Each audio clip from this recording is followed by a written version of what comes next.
do not adjust your radio dial. You are tuned in to the Mark Order Podcast.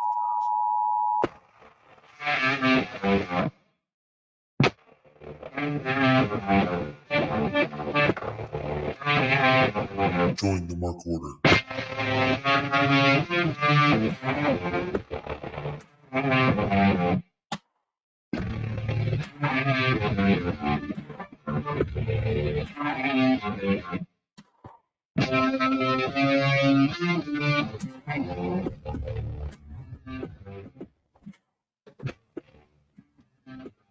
Oh, Wednesday nights.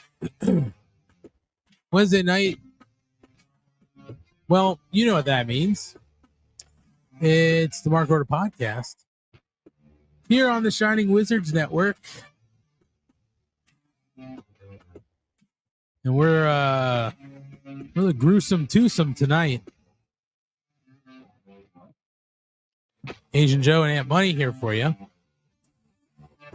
And we are going to talk about everything going on in AEW. You know, Dynamite tonight. Cover off on a little Rampage action. Maybe a little Collision, Battle of the Belts. We can remember it, right, buddy? Am I right? You know what I mean? So many belts changed hands. I don't know if I can keep track of them. So many belts, especially on Battle of the Belts. Mm-hmm. But it's going to be a good time. Ryan and Kate we're in Philadelphia tonight. So we'll talk about the show and hope they had a good time. Why not, right? It's Philadelphia. It's wrestling. It's not like anything earth-shattering happened in Philadelphia yesterday. Right. I don't know what they have to be upset about. There's nothing to be upset about. No. They have live wrestling on a Wednesday night. I think, the Flyers were playing today or yesterday or tomorrow? Well, let's look it up. I think the Flyers actually did play yesterday. Yeah, yesterday. Oh, that must be what was getting everybody down. The Flyers lost 2-3 yesterday in Vegas. It's still early. It's okay. Vegas is 7-0. I mean, that's pretty nice. I think the Devils lost tonight, so I have nothing to talk about. I don't pay attention to hockey until really playoff time. I'm one of those fans. I mean, the season is very long. You do need to hit. Hockey is one of those things like baseball. You need to hit your stride at the right time. You know what I mean? Like everything needs to start clicking. You can't be too far behind. Mm-hmm. But you got to hit your stride and really go like at a certain point in the season.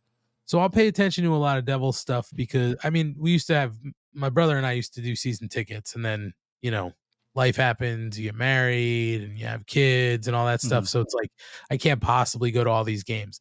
The team was also not good. And of course, when we stop being season ticket holders, the team is very good. So it is that's how you have teams that, win 80 games in a baseball season, end up in the World Series. Yeah, that's right. I mean, wait, there's still baseball going on? I don't know. Somewhere. Couldn't have been Philadelphia. Well, it's not anymore. Wheat womp.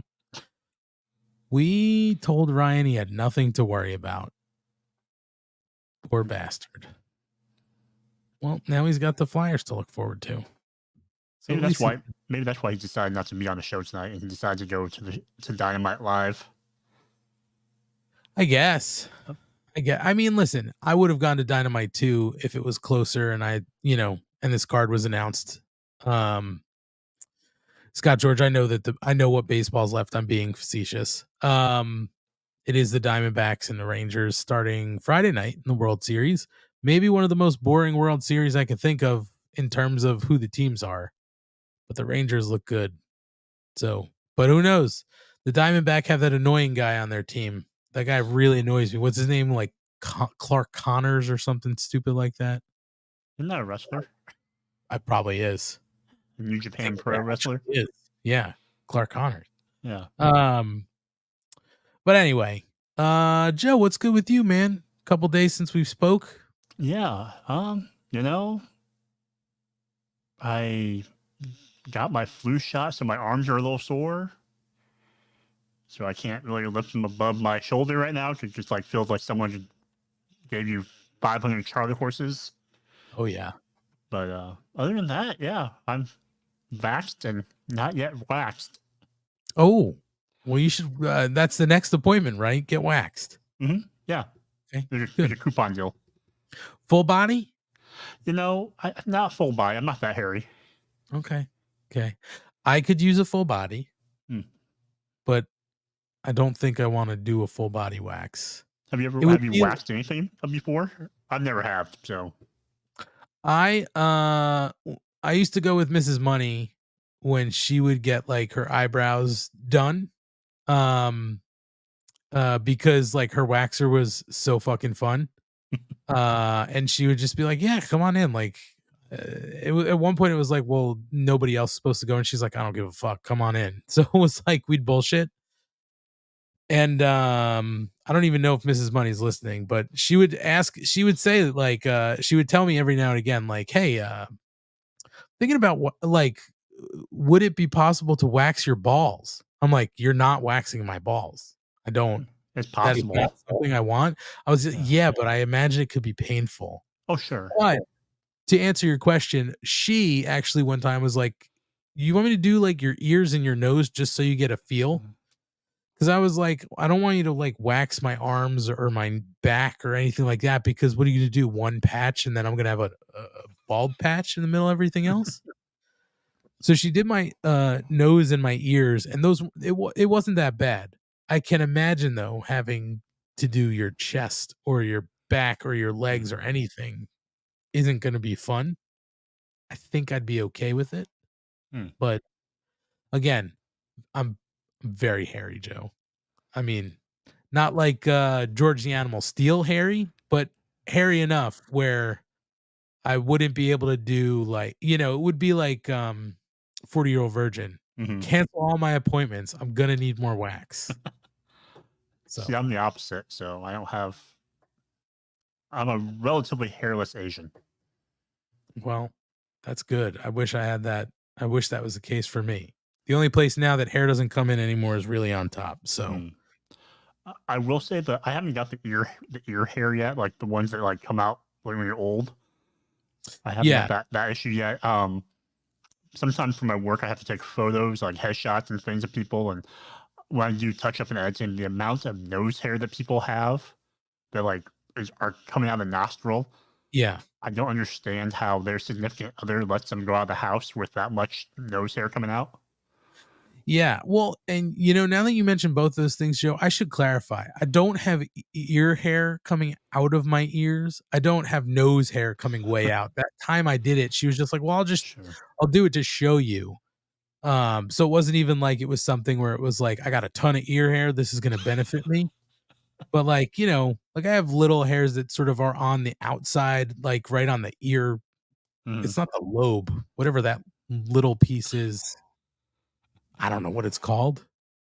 And then same thing with the nose. Like I don't have anything coming out. She was like, no, I'll like smear it like sort of right inside. I was like, that's what you normally do? She's like, yeah. I was like, it's not like all the way up, right? Because I know you need something to prevent shit from getting into your nose. She's like, no. Just enough, like enough right here.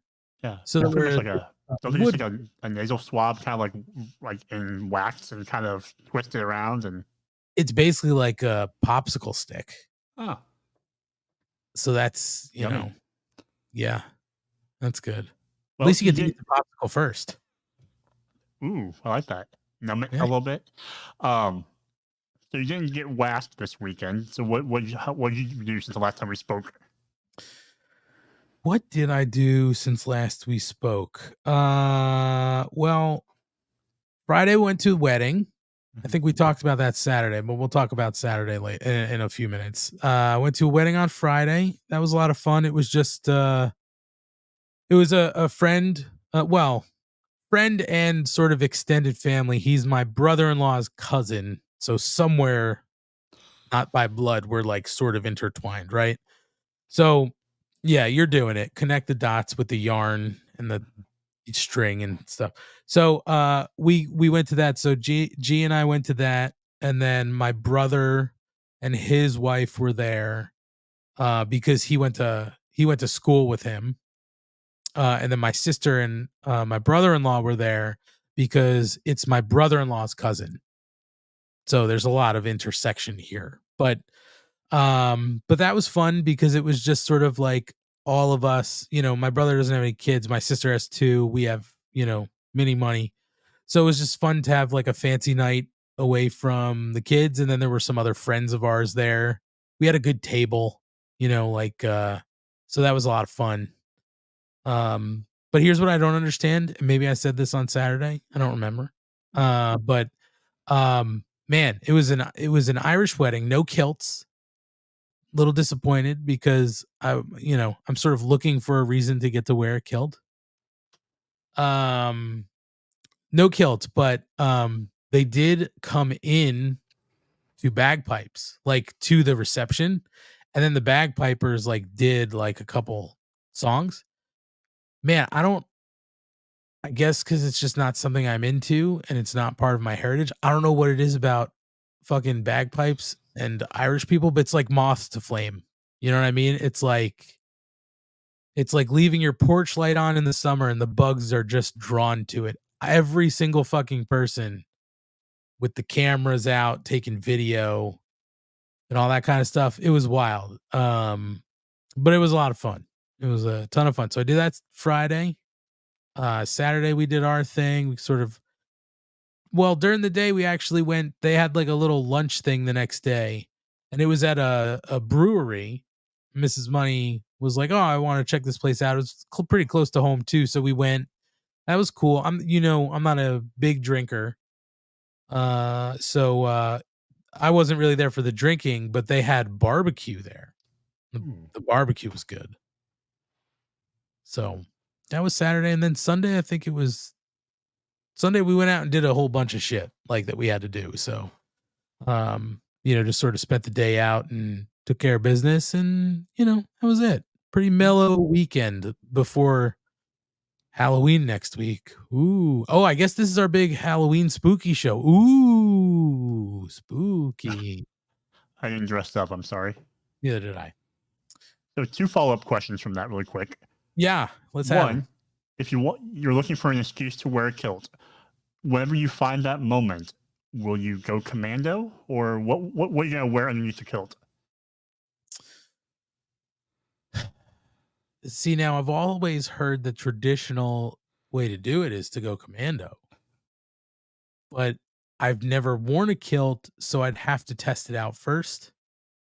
Because, like, I know you've got that pouch thing on the front that sort of weighs down the front of the kilt. Mm-hmm. But I'd be afraid of a breeze going up the back of the kilt, and I'm not. I'm a realist, Joe. When it comes to most things, I know it ain't pretty back there for me. Remember the discussion we had 2 minutes ago about Harry. So, I don't know. I'd have to test it out. My brain tells me I'd want to go commando, but I'd probably wear something. Okay. And my other question from your weekend was, does New Jersey have good barbecue? Depends on the place. So the brewery we actually went to was just over the border into like New York State. The weird thing, Joe, is that in New Jersey, places that are like breweries or like I don't know the difference between breweries and microbrew. Somebody in the chat might be able to chime in, although it looks like it's just Scott George right now. But in New Jersey, if you are a brewery, and you have like a tap room, you can't serve food. It is against, I don't know, the law or something. I don't know if there's a lot of different stuff out there. It's got to do, no doubt, with like the amount of liquor licenses that each county can have, because those places that get the liquor license also serve food. No doubt it's also a thing where it's like now you have different standards to be upheld, right? Because you have food and you're also serving packaged goods, like your canning and all that kind of stuff. So there's all sorts of different things. So I will say the place we had barbecue at was just over the border. It was good, and it was also the brewery. Now, here in New Jersey, you couldn't have an experience like that at a brewery. So, like, if you go to a brewery, you can, most of those places, it's like, oh, you can bring food, or, you can actually get delivery. Like, places will deliver here. But there are good barbecue spots in New Jersey. Where I'm at, there's a few of them. There's a chain. I don't know how wide it is, but there's a chain type place, almost like I don't know if it's considered quick serve, almost like a Chipotle. I think it's called the Mighty Quins. They're pretty good. But there are also there's a place that I really love here in New Jersey called Red, White, and Q. So they originally started as one shop in Kearney, and then they expanded out and like had a bunch of locations like around. Like he partnered with somebody, and then that partnership fell way south. Like the guy wanted to do stuff. The partner wanted to do stuff like add tacos and all this other crazy shit to the menu. And the original guy who started the restaurant was like, yeah, I'm out. Like, I don't want to do this anymore. Thankfully, he got to keep his name, so he didn't lose his name. And I think most of those places that had opened that they then sort of switched over to whatever it was, I don't even think they're open anymore. So he's back to one location in a different spot. It's not in Kearney because they actually outgrew their tiny spot in Kearney.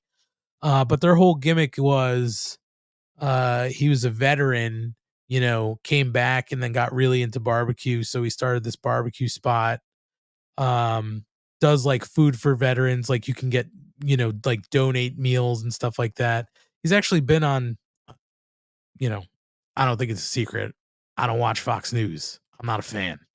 But he's been on, I know, a number of times. Like they've had him on like their morning show to like cook and have stuff like around 4th of July, Labor's Day, Veterans Day, or whatever. So he does pretty good around here, and his food is very good. We actually, I think, was it Christmas or maybe Easter? Somebody, it was either Christmas or Easter. Somebody, my sister might have hosted, or my brother, and they ordered like a smoked ham from him one year, or smoked turkey breast. Fantastic. Just really good shit. So there is good barbecue around here, Joe, and it varies too. It's some places do the dry, some places do it wet. It all depends on sort of the place you go to. But the weird thing I've noticed, Joe, around here is that certain places you go to. So let me ask you this, Joe. You're out in my brain is failing me, Nebraska. Mm-hmm. If you were to get barbecue brisket, how is it normally served? Like you say, I will take brisket. How do they give it to you on a plate? Not like, oh, they give it to you with this side, that side. How do they actually serve the brisket? Try to remember now. I don't usually order brisket. Okay, let me help you out. It's usually like just like rectangle strip, like flat rectangle strips. It's sliced. Yeah. Right? Okay. Here's what I can't believe. There are places around here that it's like shredded brisket. And I'm like, why? That's like not pulled pork. Yeah. There was actually a place that opened up around here where we live that we had heard good things about. And like we ordered we were doing family for everybody in that, or dinner for everybody in the house, the whole family. So we got a whole bunch of stuff. We got pulled pork, we got brisket, we got some ribs, we got some chicken, we got a bunch of sides. And when we got it back, we took the stuff out, and the thing goes brisket, and I open it up, and it's shredded to fuck. And then I pull another thing out. It's like pulled pork. It looked like the same shit. It might have been the same stuff. I honestly don't know. They might have fucked up and just been like, tell them it's brisket. But like at some other point, I was like, well, I don't want to go back there. I think that's sort of fucked up. So, plus it was like, okay, like it wasn't great. But then we got another thing like in our door from them, in our mailbox, a flyer, and it was like brisket now sliced. And I was like, that's how it always should have been served, my friends. Fascinating. Now, Joe, I'm coming out to St. Louis with Mrs. Money in like the second week of November. it's definitely on the agenda to get some barbecue. So Okay. Now they do it dry. They do dry. that's fine. So if you like dry, I don't mind dry. I also don't mind wet. I'm not a man who's afraid to get dirty. You know what I'm saying?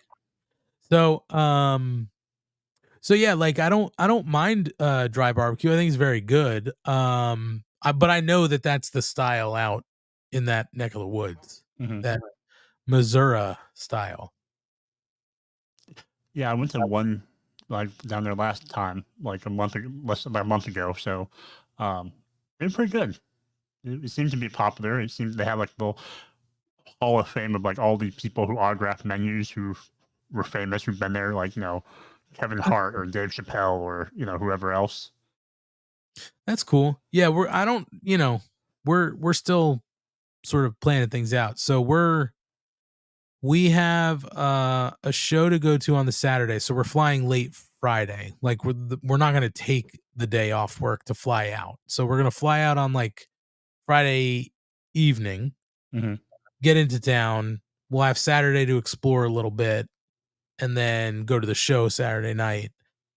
Then we were going to fly back on Sunday, but it looks like it's going to actually be a better option to fly back on Monday. And I was like, I've heard mixed things about St. Louis, and I was like, yeah, baseball's done. So like, it's not even like you can go to see the Cardinals. There's no football team anymore in St. Louis. And Mrs. Money was like, it's actually pretty expensive to fly out of Missouri, like St. Louis, whether it's that Sunday or the Monday. So we were thinking about where can we go on the Sunday within a short sort of drive to like have the afternoon and the evening, maybe part of Monday, and then fly back on Monday. So Indianapolis is like 4 hours. I was like, oh, maybe the Colts are in town. Colts are away. The Colts are at New England. So I was like, okay, but Indianapolis is still a good thing. Our legal expert, Joe Walsh, is out there in a different part of Indiana, excuse me. So I floated out there. I said, if we come out, maybe you come to Indianapolis, we'll hang out for a few hours. So that's a possibility. We also looked at, or I said, oh, let's check out Kansas City, right? Same state. The Chiefs are in a bye week, so not an option there. But still possibly an option to visit. The last option I believe was Nashville. That's like 5 hours. Never been to Nashville. I don't think the Predators are playing that night either. So we're striking out on all sports fronts. Scott George is saying that Colts Pats is in Germany. Well, still no help to me, Scott George. So Nashville's a possibility too, Joe. So we're kicking that around, but I will be in St. Louis for part of that weekend. So I'm looking forward to the barbecue. Okay. I still prefer Kansas City's barbecue over St. Louis. Well, I have to go back out to Kansas City for something and check it out. But yeah, man. So I don't know. And your week so far has been good. Yeah, I think it's becoming winter here. We went from about 80 some degrees on Sunday, and then by Saturday it can be 40 or 38. Oh, fun for a high. So fun. Yeah. It's weird. It's been cool here. Like yesterday, it didn't get above like the 50s, and then today it was like in the 70s, and I'm like, this is gonna totally fuck me up. Like, my whole system's gonna be screwed. But yeah, we're sort of there. The shitty thing, Joe, is like every weekend it's been rain in October. Like at least one of the weekend days, like Saturdays usually, we've had rain. So it's sucked completely. Last week was beautiful. Last week was our 1 week of fall. It was all like, right, upper 60s, low 70s weather, hardly any wind, clear skies. Nice. Yeah. Well, glad to hear the week has been good to you so far. So why don't we talk a little wrestling? Why don't we get into it?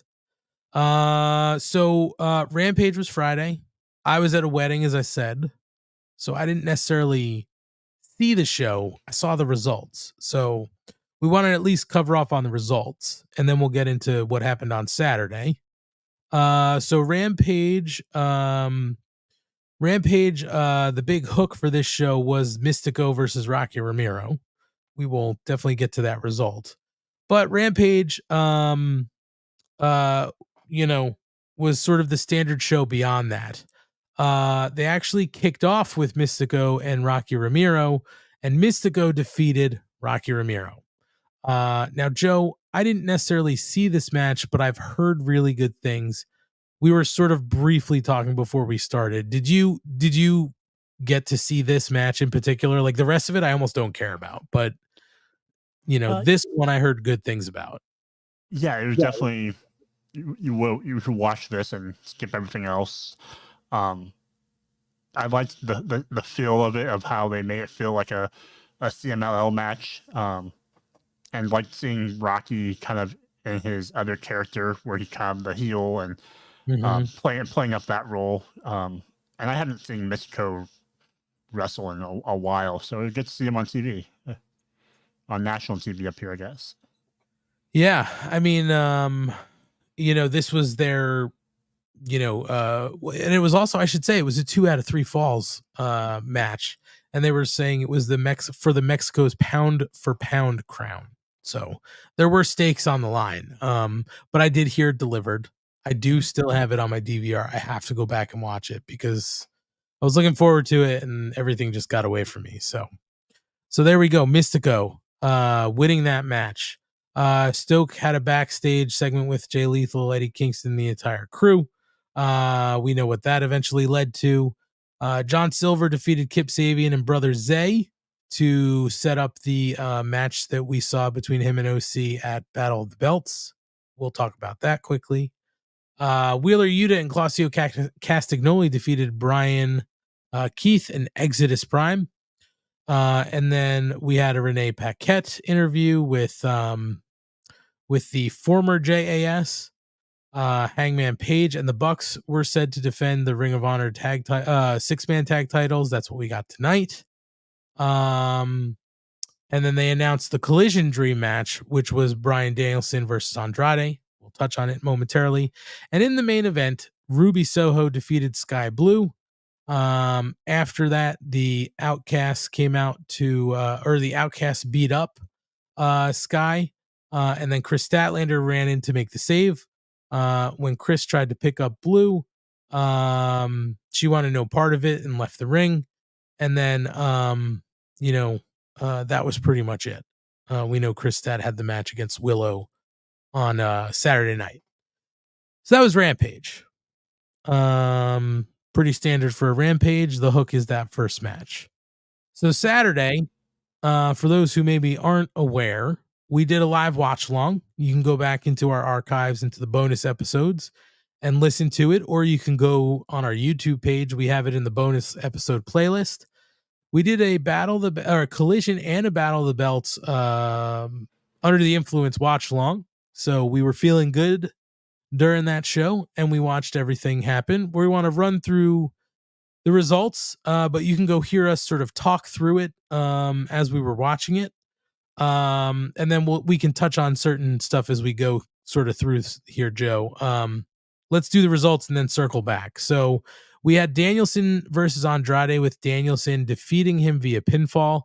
They did shake hands, and Andrade raised Danielson's arm afterwards.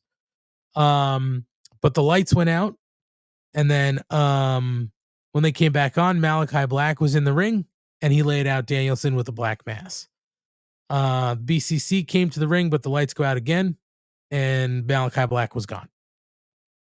We got a video of Darby talking about Nick Wayne. Says he'll be on Dynamite Wednesday, so we knew we were going to see Darby. That was maybe before he hurt his shoulder, as we discussed Saturday night. He said he separated his shoulder, and then he went out and did a stunt with the Nitro Circus and landed on the shoulder. So not good.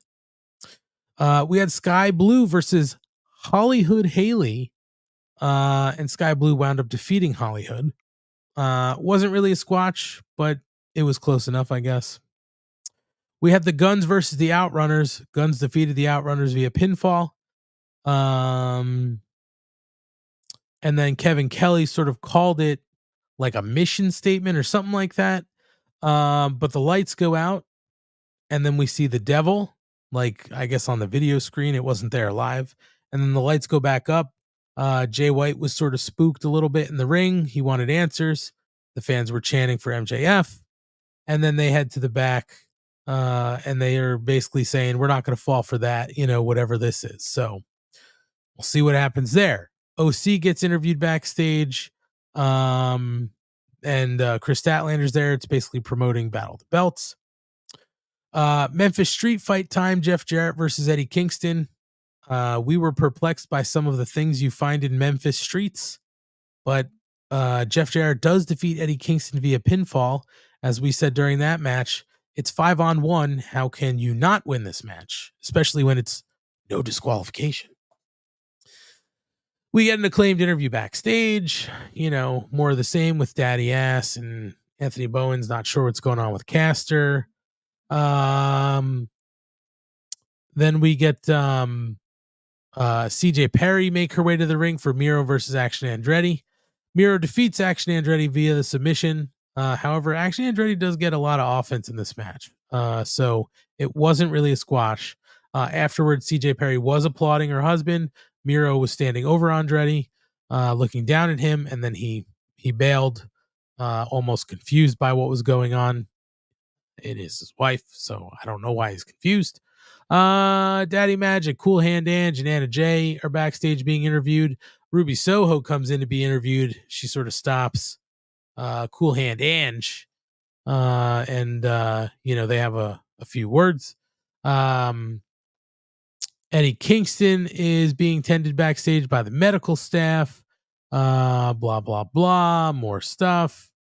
And then FTR is back to face Bad Thad Brown and Darian Bengston. No contest here. The FTR win. And then lights go out again, Joe. House of Black is there to lay them out in the ring. So more shenanigans by the House of Black. And then we get Wheeler Yuta and Claudio Castagnoli versus Ricky Starks and Big Bill for the titles. It's another sort of shenanigan filled ending, but we do see the belts stay with Starks afterward, or Starks and Big Bill afterwards. A whole bunch of people start to get involved, and then Starks is left in the ring, gets a big swing, and basically Collision goes off the air. So Joe, let's pause there before we get to the amazing results of Battle of the Belts 8. Anything that you recall that you would like to, just touch on with Collision, or at least say, hey, check this out, or don't even waste your time with this or that? I mean, I enjoyed the Danielson Andrade match. It wasn't a dream match to me, mainly because they've wrestled each other before. But I thought, but from a technical standpoint and just a good old fashioned pro wrestling match, it was excellent. So that was definitely worth it. The street fight was ridiculous, like we talked about. I mean, it wasn't a street fight, and I went back and watched Collision again, and I had more questions after watching that. Why is Jeff Jarrett the only one out in wrestling gear while everyone else is in street fighting gear? Right. Why do we have so many hot dogs and not barbecue in Memphis? Just little things, little details. But other than that, I think the main event with the BCC and Ricky Starks and Big Bill, I was thoroughly entertained with Claudio walking the ropes and doing Ricky's little his little move, and watching Claudio balance and do his little strut. And so, yeah, those were the highlights for me on the show that looked like they forgot to pay their electricity bill. Yeah, and it was funny too, Joe, because I think during during our watch along at some point, I think I said, wouldn't it be great if after every match the lights went out and then the House of Black caused havoc? And then it wound up almost happening, like almost every match. The lights went down and they were almost involved with everything. We did get the little devil. And then there was another match where the lights didn't go down, but like that would have been so ridiculously fun. But we got pretty close. I'm with you on Andrade Danielson. That was a really fun way to open the night. Same thing. I feel the same way too about the tag match at the end. It was a good way to end the night. Before we get to Battle of the Belts, there are 4 titles on the line. They wound up adding a title late in the day.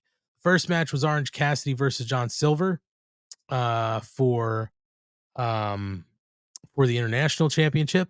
Orange Cassidy winds up defeating John Silver via pinfall. So we are 0 for 1. Interestingly enough, Lexi is backstage after this with Andrade, sort of talking about, you know, how he feels and all that stuff. And CJ Perry rolled up, basically, saying that, hey, I know a good thing when I see it, like, I'll see you soon. She walked off. Andrade was sort of wondering what she was talking about. And, Lexi's like, I think she's talking about you. And Andrade's like, me? And he's like, oh, no, shucks, no. And then he walked off. But that could be a lot of fun and ignite a really good feud between Miro and Andrade. Like, I'm all in for that. So we'll see what happens there. But a nice turn of events. Maybe the most eventful thing we got out of this show. Next, we went to Samoa Joe versus Tony Nese for the Ring of Honor TV Championship because it's an AEW show. Why not defend a Ring of Honor championship? But I've had this beef.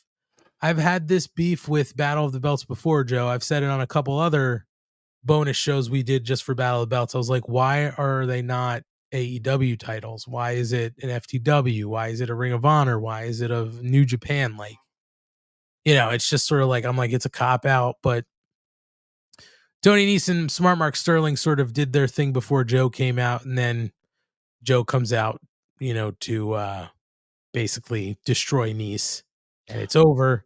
I will say the live watch along, watching Mrs. Money's Fawn in real time over Tony Nese was worth the watch along like alone. So people go back and just watch that part at least. Yes. I do have new developments with Mrs. Money watching tonight's show too, Joe. I texted the group. I'll throw that out when we get there. But anywho, after the match, Joe got on the mic to call out MJF. So man, a lot of spoons in the porridge for MJF, just enemy after enemy calling him out. So Joe is clearly not over that loss. We move on to Chris Statlander versus Willow Nightingale for the TBS championship. Chris Statlander winds up defeating Willow in a pretty good match. Like, it wasn't one-sided. It sort of went back and forth. I just don't think anybody thought Chris Stat was going to lose this belt. Afterwards, Stat offers her hand to Willow, but Sky Blue comes down to the ring to knock Willow's hand out of the way, shaking her head no, but Willow went ahead anyway and shook Chris Statlander's hands. Blue looked pretty unhappy, but she stayed behind in the ring, watching Willow walk away and shaking her head in disgust. So an interesting sort of turn here with Willow. I think we noted on the watch along too, Joe, that when Willow came out, she looked heelish and then all of a sudden changed to happy, bubbly, like snapped out of it and was happy, bubbly Willow. Same thing during the match. She was working a little heelish, a little more hard hitting than she normally does. But I think at the same time, we've seen that out of Willow. We've seen that out of Willow in big matches, right? Where she gets a little more violent, a little more serious. But there is this whole, black mist, streaky eye makeup thing and Sky Blue. So I don't know. Maybe Willow's trying to fight this off. Maybe we don't know which way it's going to go. But a heel Willow could be a lot of fun. Yeah, and they kind of did the same thing with Sky Blue, where initially when she started having the black eye makeup, she was still that perky, peppy Sky Blue, and it just kind of slowly deteriorated. But now she's so emo that she wears Scooby-Doo gear while being dark. That's right. I forgot about that. That was our odd choice of the evening. You're a working heel, but you're wearing a Scooby-Doo wrestling attire. Yeah, it's weird. So anyway, we are 0 for 3 on titles so far during on title changes during Battle of the Belts. So surely enough, we thought that we would get one in the final, in the final match, the main event, which was for the Trios Championships. Before that, though, Lexi was interviewing Orange Cassidy, and he basically threw the challenge down that we got tonight. How about how about Claudio and Brian face Orange and Okada? So we had it. We'll talk about it. And then main event time. And we had Cool Hand Ange, Daddy Magic, and Danny Garcia versus the Acclaimed. And that was for the Trios Championship. Danny Garcia was told no dancing. You don't need to dance. Well, eventually the Acclaimed is too much to handle, and they wind up retaining via pinfall.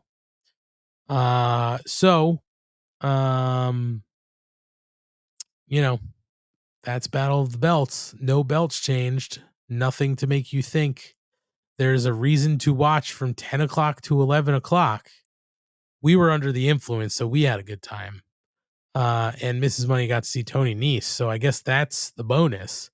Joe, we've talked about it a few times in the bonus post shows for this, and maybe even on the Wednesday night following a Battle of the Belts here. We've got to do something with this, right? Like, if they're going to keep doing Battle of the Belts, you have to raise the stakes way higher, and really like build to something for this show, or you have to actually have the balls to change a title on that show, right? Like, there's no point to continue doing these if you're never changing hands. Right. And I feel maybe if they renegotiate their TV rights or something, maybe, it's going to take the networks to be like, hey, we want you to do these every quarter or whatever, but like, we want them to actually be good, built up, like pay-per-view quality type shows every now and then, and not just afterthoughts of, who's still hanging around the back that we can throw out there and have matches with. Right. Yeah, it's an obligation instead of an actual, like, it feels more like an obligation than an actual, putting a lot of thought and time into it. And it is literally a contractual obligation. Now, I don't know if that obligation still carried over in their new deal. But there's just no point to this, man. Like, maybe just don't call it Battle of the Belts. You know what I mean? Like, call it something else. Call it, like Collision After Dark or something like that. You know what I mean? And give people a reason to watch, or even don't call it Collision After Dark. I'm sorry. I'm going to trigger schlong somewhere, but call it maybe like Collision Overtime or something stupid like that. Right. And then maybe like do it where you can have matches that are maybe a little too much, like not too much, but a little more violent. Like do a Texas death match, do a barbed wire match, do something crazy like that. Mm-hmm. That you don't want to put on from 8 o'clock to 10 o'clock. Like that would give people a reason to be like, whoa, like, okay, I'm going to see these two guys in a first blood match, or these two guys in a submission match, or a 2 out of 3 fall, whatever. Just make that hour feel special. It's just, I don't know, Joe. Maybe I'm getting too old for this shit. Sound like Murtaugh now.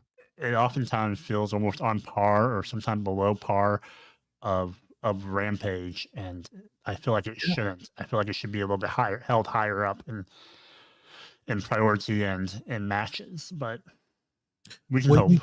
When you call it Battle of the Belts, you immediately give it the impression that this is important. Right. But when your track record is maybe maximum, I think only one title has changed hands, 2 max on Battle of the Belts. Yeah. When your track record is for let's say 8 shows, because this is the 8th Battle of the Belts, and even just 3 matches per, right? and we know we had 4 Saturday night, but let's just for scientific purposes say you're doing 8 Battle of the Belts of 3 matches each. That's 24. When you then look at maximum 2 of the titles changing hands of all the Battle of the Belts out of the 24 matches, that's like 8%, maybe a little bit more, like 8 1/3% of the time of those matches where titles changed hands. That is well below failing. You know what I mean? Like, it's just stupid. Well, I was told there'd be no math tonight, so I didn't think about digits. You didn't do your homework last week. Again. Didn't do it this week. But yeah, you think with all the belts that AEW has, between AEW, ROH, even other random belts that they have, that people hold from other companies, like there's so many belts that you could put on the line or change hands. And when they started, I thought they had the best intentions. I'm like, this is great. It's gonna give me that Clash of Champions feel from growing up, and it just never got into that gear of Clash of Champions. It's still in the,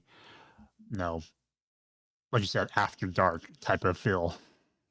Joe, I just came up with, and now maybe it's because it's quote unquote a different brand, but why maybe not pivot this and do a live Ring of Honor show and it's promotion for Honor Club? Like, at the very least, run straight Ring of Honor, call it, your Hour of Honor, right? Ring of Honor's Hour of Honor. Once a quarter, you do it in place of Battle of the Belts. And you do like Dalton Castle versus Christopher Daniels, like straight up Ring of Honor talent. People were only seeing there. Athena and Billy Starks and, whoever else. And the whole time you're just fucking selling Ring of Honor's, Honor Club. Yeah, like, I like that. And plus, I mean, you're doing those tapings right after Collision anyway. So, right. Yeah, makes sense. It can't be worse than what we're getting with Battle of the Belts. Right. It can't be. And you're possibly turning people on to Ring of Honor stuff where you're only seeing some of these guys because they're AEW talent who hold Ring of Honor belts, right? If you're watching only AEW every week, you're not seeing Athena. Athena's really just on Ring of Honor right now. So throw Athena on TV. Sell Honor Club. Dalton Castle is barely on AEW TV. They sort of just pull him out whenever they need him. So have him on a Saturday night. Like, it just seems, again, maybe it's got something to do with the fact it's a different brand and they're not contracted for Ring of Honor. But, like, come on. But I feel like Ring of Honor is just like Ring of Honor doing business as All Elite Wrestling. It's just like. Right. Well, anyway, if you want to hear us go more in depth on Collision and Battle of the Belts, as we watch along with it while we are slightly under the influence, responsibly, I should say, under the influence, go back in the archives and check out our bonus show from this past Saturday. It was a ton of fun. Joe being on was a complete surprise, which was a lot of fun. And then we were having a ball between the delays between the three of us watching it and all that kind of stuff. It was so much fun. No doubt there will be maybe a few of those in the future sprinkled throughout. Not a regular thing, but those can be fun to do. So, Joe, what do you say we do this? Let's take a break because we're just about at the hour. And then let's come back and we're going to talk about Dynamite because there was a bunch of stuff to sort of break down from the night. And then we'll get into a couple of news and notes and take this into the station. But we're going to maybe get a drink, maybe, a snack, maybe take a pee-pee. But we will be right back after these words from some of the other fine shows that are part of the Shining Wizards Network. We'd like to thank each and every one of you for tuning in every Monday night to listen to the Shining Wizards. If you'd like to continue to support us outside of listening, we've got a few ways for you to do that. If you shop at Amazon, go over to amazon.shiningwizards.com, do your shopping as usual, and when you make your purchase, a little bit of that purchase price will go back to support the show. If you like to wear t-shirts, merch.shiningwizards.com will take you to our Pro Wrestling Tees store, where we've got over a dozen great designs from over 11 years of professional wrestling podcasting. You can become a Patreon supporter at patreon.com/wizardspodcast, where each and every week we call out your name as one of our show producers, and the more you support us, the more things that you're entitled to receive, and believe me, they are fantastic. If you can't support us monetarily, if you don't shop at Amazon, that's absolutely fine. Continue to listen to us wherever you listen to us on the World Wide Web, and make sure you like, rate, review, subscribe, do all that good stuff. Doesn't cost you anything, helps us out, and we can continue to bring you the love fest that is the Shining Wizards. What's up, folks? It's your boy, the Impact Player, Mr. Philly Ray, inviting all of you to check out the Turnbuckle Throwbacks Wrestling Podcast. Join us as we cover all things current in the world of pro wrestling, as well as paying homage to the old school, the Squared Circle. So listen in and find out why we are the recognized symbol of excellence in sports entertainment broadcasting. Find us on all social media platforms and anywhere you get your podcast from. And as always, we are the proudest members of the Shining Wizards Network and Rant Entertainment Media. Are you tired of being lied to every day by the mainstream media? Do you want to know what's really going on in the world? Do you want to make up your own mind about things, not be told what to think or say? Then listen to Inconclusive Breakdown, a weekly anti-PC look at the world of entertainment and current events, brought to you without censorship or filters. You can find us everywhere you listen to podcasts, BitChute, and on ShiningWizardsNetwork.com. And also, we're a proud member of the Shining Wizards Network. Got 30 minutes to kill? Come check out 30 Screams or Less, where we review a horror movie in 30 minutes or less. We cover new movies and old ones too. We'll give our honest thoughts on the movie, good or shit, as well as a rating of each one that we watch. New episodes weekly, available on the Shining Wizards Network and wherever you listen to your favorite podcasts. I'm Steve. And I'm Corey. Come check us out at 30 Screams or Less.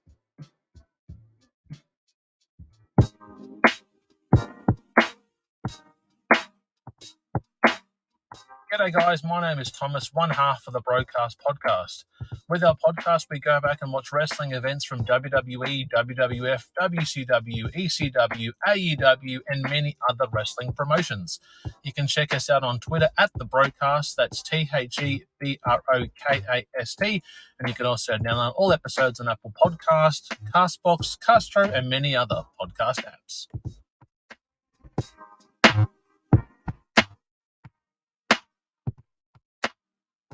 You like your music heavy, then check out Radioactive Metal on the Shining Wizards Network.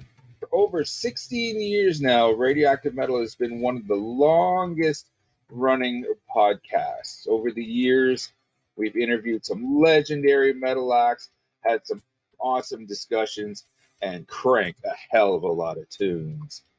So join your cool Uncle Snowy and his co-host Aaron for the audio mosh pit that is Radioactive Metal here on the Shining Wizards Network.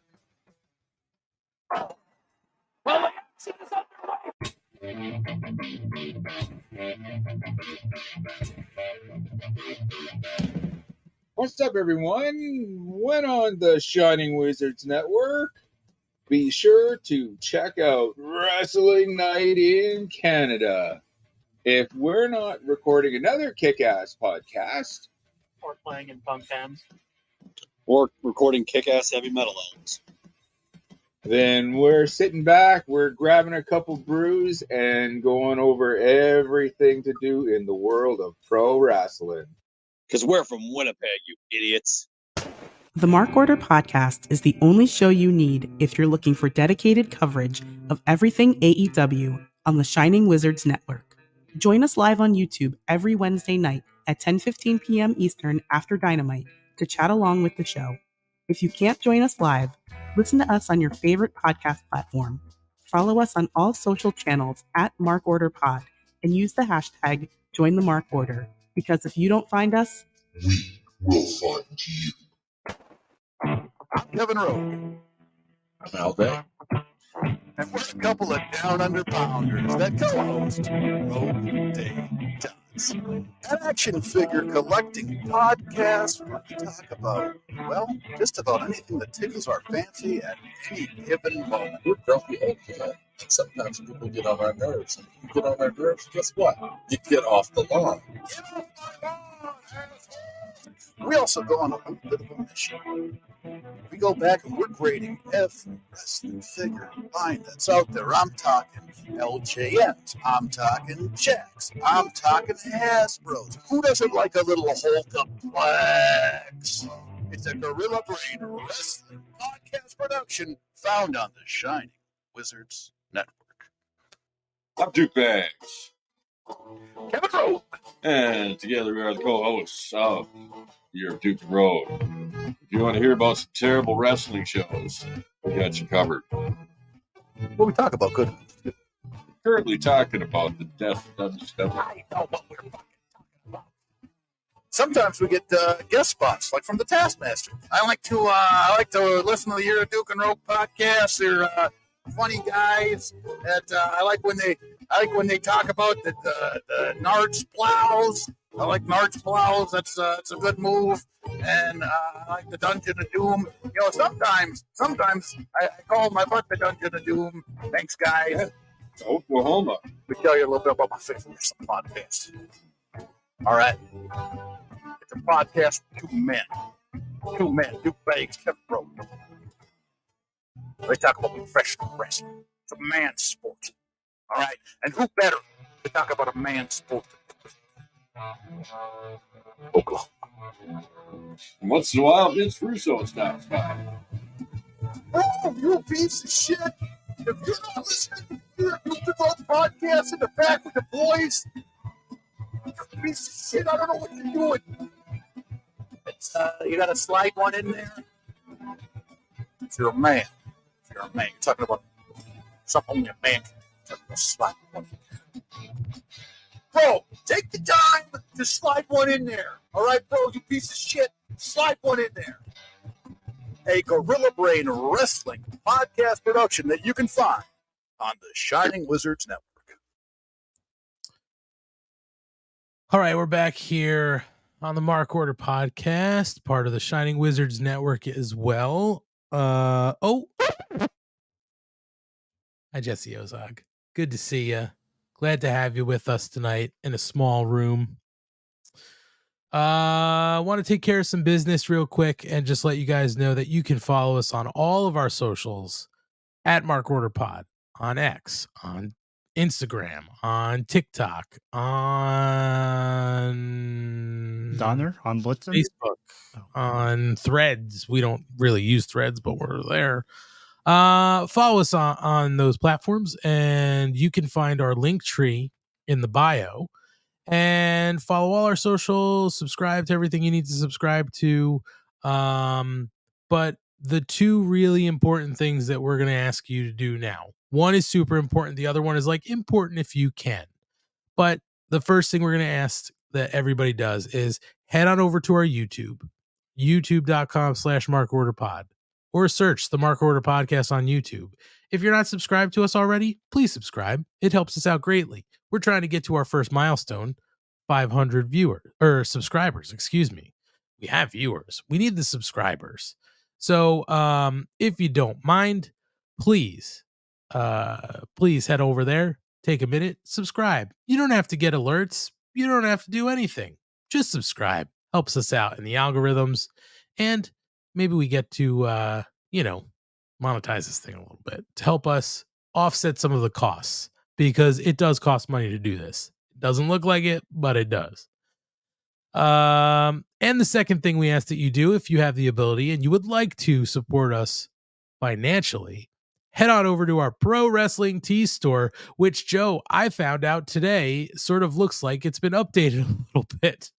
So, yeah, it looks a little different, but you could go to our link tree, hit the button to go to our store, and you can be brought directly here. You can also just go to prowrestlingtees.com/MarkOrderPod, bookmark that, or you could just search the Mark Order Podcast on Pro Wrestling Tees, and we will pop right up. You'll find our store right here on the screen that I'm showing right now. And it has four shirts, in the store. 2 front prints, 2 double-sided prints. Great shirts. We love the designs. My favorite, the 2 mics. Joe, I like that one because it's got the chest logo here that I'm pointing to, the mini chest logo, and then it's got a big logo on the back. So that's my favorite design. But other people have ones they like that are their favorites. Do you have a favorite, Joe? You know, I like that one a lot. I should probably go back and buy one since I was in a hurry and bought the gray front logo one. Well, you are one of a very special crew that has that limited edition gray. One of 3. Top 3. Yep. So, yeah, maybe we'll go back and buy the black 2-sided one. I like that a lot. Joe, don't buy it. Don't worry about it. We'll take care of it. You know what I mean? You're a host. It has perks. Eventually, when we all get shirts, you'll... Anyway, if you want to help support us, pick up a shirt. That money does come back to help us out and help put this show on. So, Joe, let's dive into Dynamite tonight. Lot going on.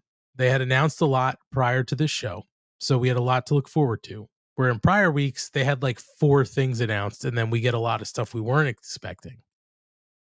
So we open up this show actually with a cold open, and they throw it. Well, it goes directly to the remarkable Renee Paquette backstage with Maxwell Jacob Friedman, and he decides to chat with Adam Cole, who has finally gotten surgery. But before Adam can start to talk to him, Roddy Strong and the Kingdom roll up to yell Adam, and they basically, end it right there. I think Adam says something to the effect of, I can't deal with this right now. And MJF says, don't blame you. And he hangs up. And so Roddy says he's been thinking and to pretend that Max isn't behind the devil mask. And for the sake of their mutual friend, Adam, he's willing to help him with the Bullet Club Gold. And MJF is like, oh, are you really? And then he shoves the wheelchair out of frame and the Kingdom go running. So then he cuts his promo on Juice Robinson, telling him that he wants to make him feel small. But he's got a bullet with his name, excuse me, Joe. If Juice wants to make MJF feel small, that's fine. But MJF has a bullet with Juice's name on it, and he is not going to miss. And all of a sudden, the screen sort of pixelates. And now they cut to a close-up of the devil nodding before he sort of shoves the camera. And now we go back to the arena. So no opening video package tonight, just sort of this cold open. Now we're into it. We go directly into our Dynamite Diamond Ring match. We obviously know Rock Hard Juice Robinson. The juice is loose. He wants to get this ring. They want to take everything from Max versus MJF, who's going for his 4th consecutive, right? His 4th consecutive ring. 5th. My apologies. 5th. You're right. How dare I? One for the phone. That's right. Hopefully he gets enough for all his fingers, and then one more. So anyway, they kick it off strong. They go to a commercial break. Jay White joins commentary during the break, so he's there for the remainder of the match. He's really sort of into it, yelling for Juice. But we get to the end of this match. Shenanigans both ways. The Guns try to distract Bryce Remsburg. Juice puts his ring on, but MJF also puts his ring on. Juice misses, MJF connects, and then we get the Heat Seeker on Juice, and that's how MJF wins by pinfall to, they say, I guess, retain the diamond ring, but either way, that diamond ring doesn't go anywhere. It stays with MJF. Post-match, the Guns beat down MJF, but the Kingdom run down to make the save. They brawl it out a little bit. but get dumped to the floor. Switchblade comes to the ring. The Ass Boys pick up Max. He spits in Jay White's face. He spits in Jay White's face. Excuse me. I want to say Juice, but I'm saying J and MJF. There's a lot of J's here. I keep confusing myself, Joe. My apologies. Well, I'm confused. Jay White? I mean, I feel like he has a moniker. Well, it's just Jay, right? It's not Card Blades, right? No, this was the actual person, just Jay White, right? Just Jay. That's what I thought. Okay. It's just, he doesn't have a nickname. Or does it? Oh. Switch, King Switch, Light Switch. Bike Switch? Light Switch. Switchfoot? Ooh. I dare you to move. No. We'll think about it. We'll think about it. It'll come to us later. Yeah. But the Acclaimed come down to make the save in all of this. White gets on the mic on the stage. He calls MJF out, says to focus and follow his sweet exotic accent. Forget about all this and all the other challengers, because he's the only one that matters as long as he's got the Bang Bang belt, and he'll never get his grabby little hands on it again. And Colton Gunn challenges MJF for the Ring of Honor World Tag Team Championship at Full Gear. And Max tells him, listen good, if he wants a shot at the tag titles, he's got one. And he'll see Jay White at Full Gear for sure, but he won't wait that long to get his hands on that dollar store Jack Sparrow looking ass, because next week he's taking them up on their Atomicos match, or the 8-man match. And when he wins, he's going to take his belt back. So Roddy's now screaming from ringside in his wheelchair. And he asks Max if he's going to pick them to team against the Bullet Club Gold. But Max tells Mid-Mike, Mid-Matt, and Roddy the Simp Strong to roll off a cliff, and he calls him a bland bitch. So they sort of exit. That's when Max Caster asks if that means MJF's going to pick them. And Friedman goes on to tell Caster to listen very carefully, because he's known him for a long time and he's never liked him. He's not going to tag with him, and wouldn't if he was on fire and Platinum Max was the only way to put it out. He doesn't care what the people think, and Caster asks if he's saying that there's a chance. So Bowens goes on to counter by pointing out that everyone loves the Acclaimed. Caster asks for one favor before they leave Philadelphia and asks MJF to scissor, but MJF puts his fingers up before gently closing Max's fingers to shut the scissors. So MJF goes to leave, but that brings Kenny Omega out. Boy, oh boy, MJF is a busy man. And Omega meets him on stage and says that he seems to have a lot going on. MJF, that is, seems to have a lot going on. So he's going to cut to brass tacks. He has something that Omega wants, but so does Kenny for MJF. And even though he has no right to ask, and if he thinks he's the kind of scumbag he thinks he is, MJF is going to tell him to go fly a kite. But if he's the champion the fans think he is, he's going to hear him out. So Kenny wants the belt, and he wants the right to defend his streak. And if Max is better than him and he knows it, he'll do it. Golly gee. So MJF looks at the title, books that title match for Saturday. So he says Saturday at Collision, we're going to get that match. And they shake hands, and Max does the catchphrase, but Kenny pats him on the shoulder and says, I also want to say, goodbye, and good night, bang. And then leans in to say, 3 days, bitch. And they go to break. So, Joe, a lot happening here. A lot.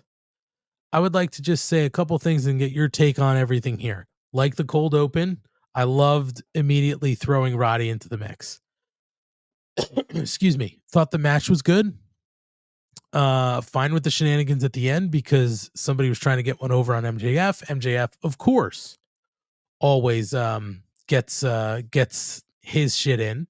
So he wins with shenanigans. Even though he's sort of a face, he's still a scumbag. Beatdown afterwards was fine because we knew the Acclaimed had to come make the save. I don't mind them both sort of courting Max at this point. I thought maybe Max would go the route of saying, listen, if you both want to help me, why don't you fight each other and I'll go with whoever wins. Maybe we're getting there, but who the hell knows? Then when Kenny came out, I thought maybe Kenny was saying, you have something I want, I have something you want. I'll help you if you give me a title shot. You know what I mean? Like, that's how I thought it was going. I didn't think we were just going to get an immediate hot shot at the title. Clearly, tickets probably aren't selling for Uncasville, but, you know, it is what it is. I will take MJF and Kenny on a Saturday night. Mrs. Money will be out, so I will have the chance to sit and watch that match on a Saturday night. So I'm looking forward to that. Joe, what did you think about this whole sort of opening? That was a lot to unpack with, rolling from one story to another. But I liked the match. It felt personal, so I liked how I'm glad it translated into their match and how physical it was. And I thought it was smart to watch MJF work over Juice's left arm, to kind of take away the left hand of God or whatever. And I thought maybe he was going to get the salt of the earth at the end instead of, beating him with the heat seeker. I feel like they probably should just retire the diamond ring pretty soon. I feel like we've done it so long, like it's 5 years. Just retire the ring and make it like the MJF ring or whatever. Like, do something. And then when do they have the 4-on-4 match? That's not until that next. Did they say a date for that or not? I can't remember. He said next week. Okay. Now, it's a little weird to be defending a title without having the championship belt. Mm-hmm. So I thought that was kind of weird. I think we know what's going to happen, though, right? I think it's sort of predictable, but we're trying to move tickets, so we're going to give Kenny MJF. Fine, I'll take it. Yeah. And we kind of wondered how we're going to knock off all the people who are coming after MJF, and having this match with Kenny right now, okay, that we can move on from him now. So that's one less spoon. Now we have, Jay White or Nintendo Switch Jay White or Switchblade. That's what it is. Switchblade. Wait, what is it? I think it's Switchblade. That's right. That feels right. That does feel right in my hand. That's right. It's the right weight. It's the right sound. Yeah, that's right. That feels good. And yeah, I'm looking forward to seeing who helps MJF in the end with the three-man, the trio team that will help him. I thought it was funny when he was commenting to Roddy, and when Roddy yelling at him, and he's like, "I'm literally right here. Stop yelling." Right. Roddy is so committed to this bit, staying in the wheelchair, not getting out to come in to save, even though Jay White comes right past him. Like, he doesn't even stick a foot out to try to trip him. Like, it's just really funny, really good stuff out of Roddy. Now, Joe, here's something I was thinking of. Well, you know what? I'm going to hold this thought until later, because we do see MJF pop up again, and I want to hold it until that moment. But I don't know if that was the end of what you wanted to say, but I have a thought. Don't make me I won't forget. I'll bring it up later, but I'm with you. Like, we have a week to get to who his partners are going to be. So we either have to resolve this on Collision, or it's going to be a surprise. And I don't know how you do a surprise on Wednesday night, because it's not going to be outsiders coming to help him out. You know what I mean?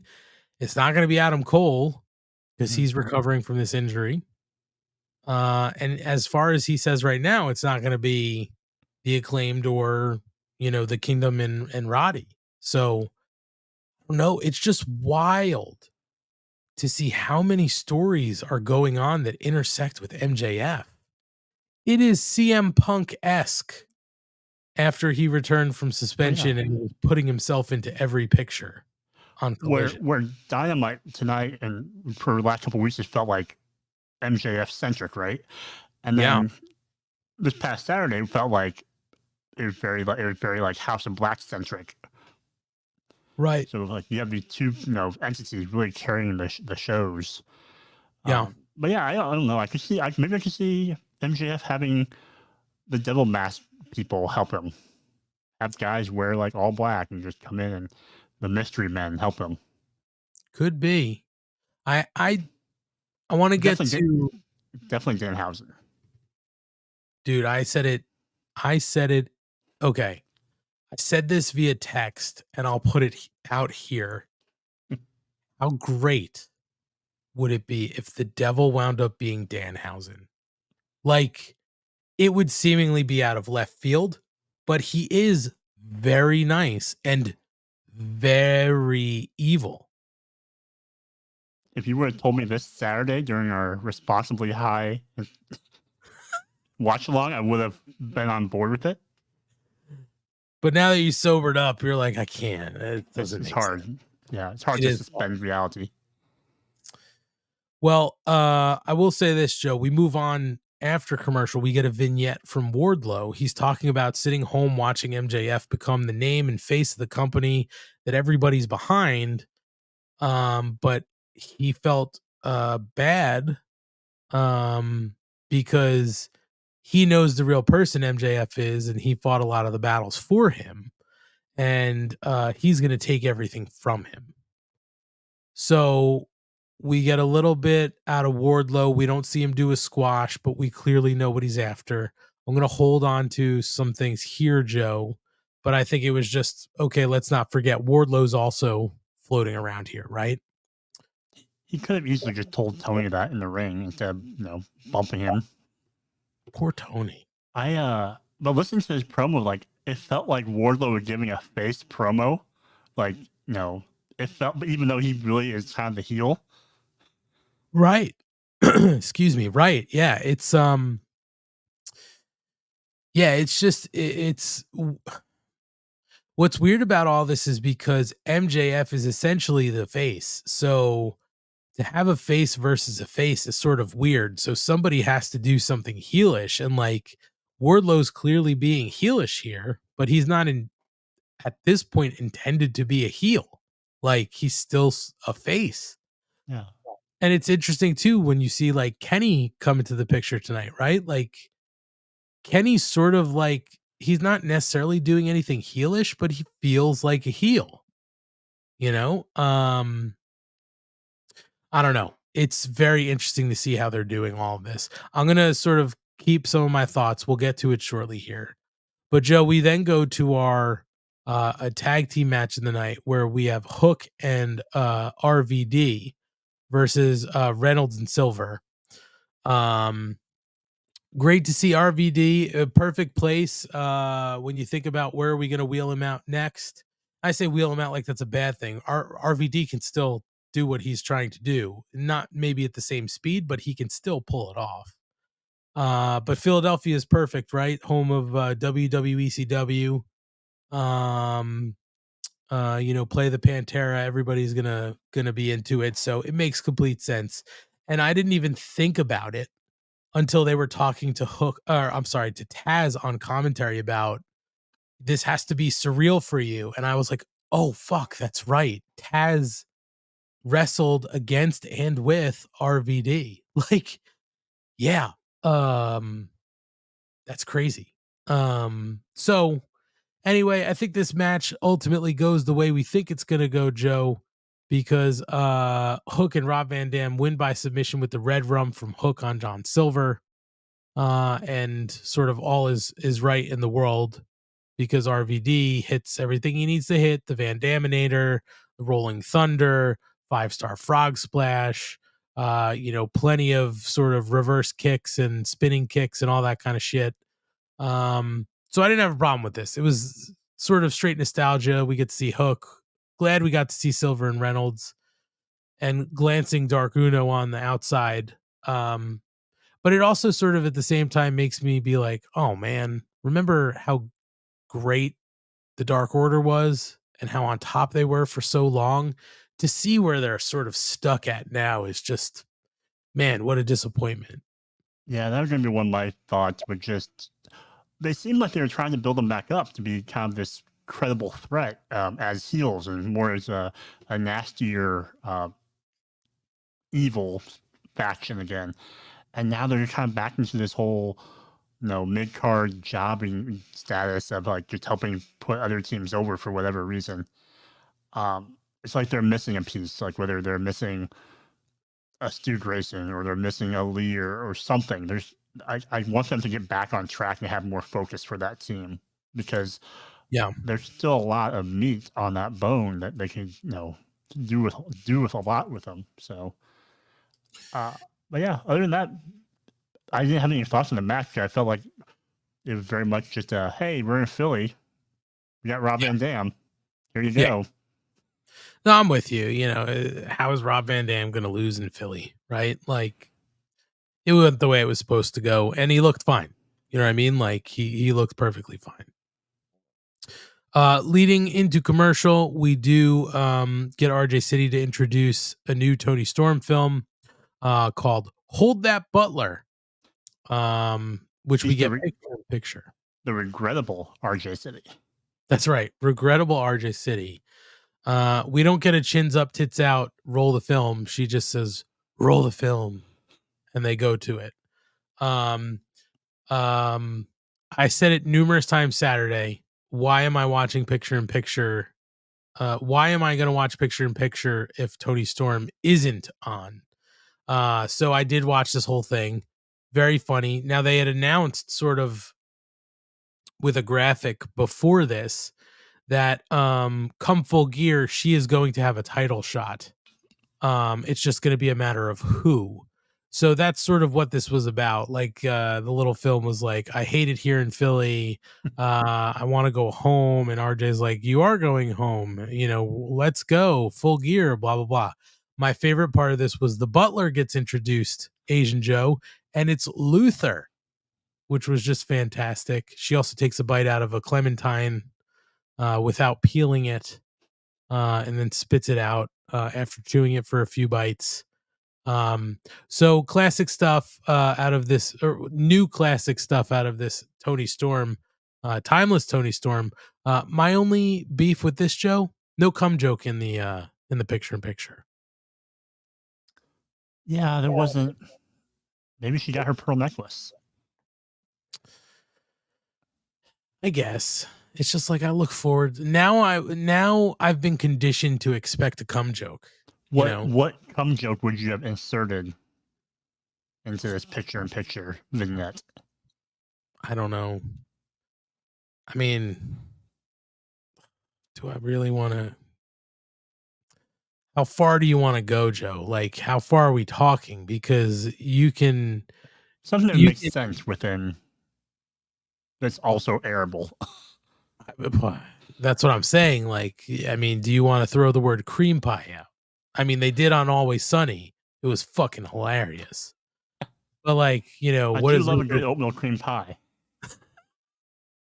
Luther could have offered her maybe some cream pie. And how dare cream you? Pie? And he's, RJ's like, he's talking about this banana cream pie. Right. I mean, okay. Jesse Ozog saying you just need to think dirtier. I mean, how much dirtier are you going to go than cream pie? I mean, I can think of ways, but cream pie is pretty extreme for mainstream television. You're a father, so you have to like uphold yourself to certain standards, right? Do I? I don't know. It's after hours. We're fine. I'm off the clock. All right, Joe, we come back and Shivani's in the ring to introduce Darby and Sting. Darby coming out in his sling because he's hurt his shoulder. And this is the moment where we're going to get the big gift. But first, Sting says he's glad to be here. He wants to thank two people he forgot last week because there's so much history for him in this town. He wants to thank Philadelphia. And he also wants to thank Darby. He says by far the best partner he's ever had. He addresses sort of the reaction to Darby Allin and says he's the man. And he also said he wants to thank Tony Khan for making the phone call 4 years ago and giving him a chance to come back and go for it a little bit longer. So Shivani says TK should thank Sting for what he's meant to AEW over the last few years and how proud we are to have him in AEW as part of that career. And 35 years ago, Sting put pro wrestling on the map on TBS, elevated him to the icon he is now. And you've heard all week that Tony has a gift for Sting, and we're going to reveal it now. And the music hits. And it is, woo, the Nature Boy, Ric Flair. And Ric Flair makes his appearance and comes down to the ring. I'm going to pause there momentarily, Joe. I'll get through the rest of it, but I just don't want to forget this. I was floored. He mentioned Ric Flair. I didn't think it was actually going to be Ric Flair showing up. I mean, it makes complete sense, but I didn't think it was going to happen. Anyway, so Flair gets on the mic. He says that there are magical moments few and far between in life. And that's the magic that makes you the best. And 35 years ago, he and Sting made history on TBS at the first Clash of Champions opposite WrestleMania. And when he inducted Sting into the Hall of Fame, going on 55 minutes is hard. He said going 55 minutes is hard, but Sting never took a deep breath and lived up to his potential. And he's not only one of the greatest ever to do it, but he's probably the nicest guy he's ever known. Now I take maybe slight offense to that because his old son-in-law Conrad, I feel like he's pretty nice, or at least that's the feeling that I get. I don't know. I thought you were going to say something up about 55 minutes being hard. Well, I mean, you take some of that Blue Chew, Rick. You know how that works. I mean, by the way, we'd also take a Blue Chew sponsorship. Joe, I'll make sure they send you out some Blue Chew. You, me, Ryan, even Kate. Kate needs to have it for her partner, I guess. Right? Yeah. So, he says, if he'll have him, to Sting, Rick says, if he'll have him, he wants to ride this wagon out with him. They start woos. Rick sort of runs the ropes for a short second, throws a small chop at Sting. They have a little moment there. And then all of a sudden, enter Christian Cage. I'm sorry, Christian Zaddy Cage. Flanked by Luchasaurus and Nick Wayne, of course. So he says that Tony Khan's a billionaire, and this is the gift that he gives Sting. A suit, some gold chains, and a black liver.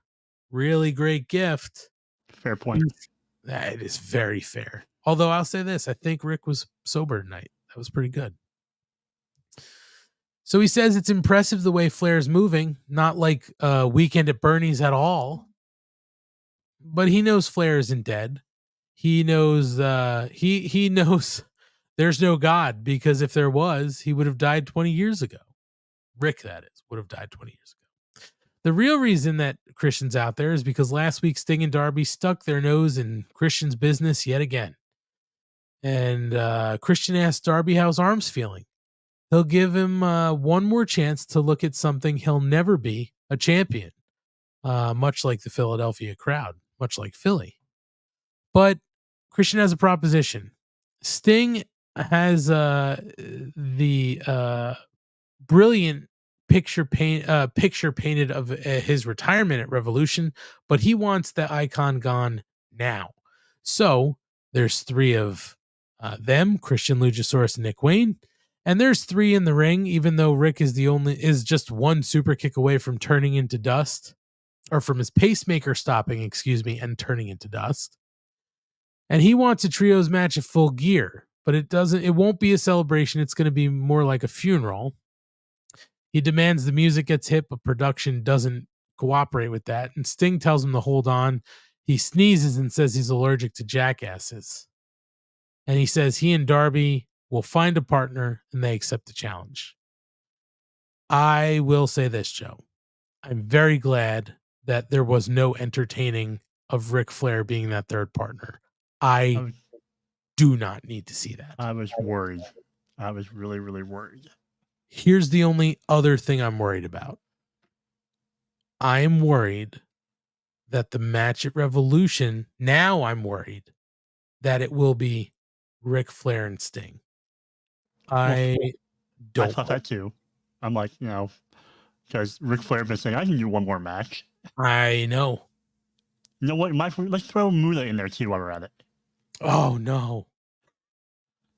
No, I don't want it. So Joe, what'd you think about the gift and all this stuff? So I kind of had the same thought of one LT photo in the chat of we're in a world where a man buys a man to give to another man. Fair point. And I'm like, okay, that's what rich people do, apparently. But it was out of the blue for me. I was thinking it was going to be some like honor or some naming of something or something, like to honor his history or his legacy. I wasn't expecting him to like drag out Ghost of Wrestling past and say, "This is your life. Remember 35 years ago you wrestled Ric Flair?" Right. So yeah, I mean, Ric Flair gonna ride those coattails until the end. I thought Rick was on a Legends deal with the E still, so I didn't realize he was even available.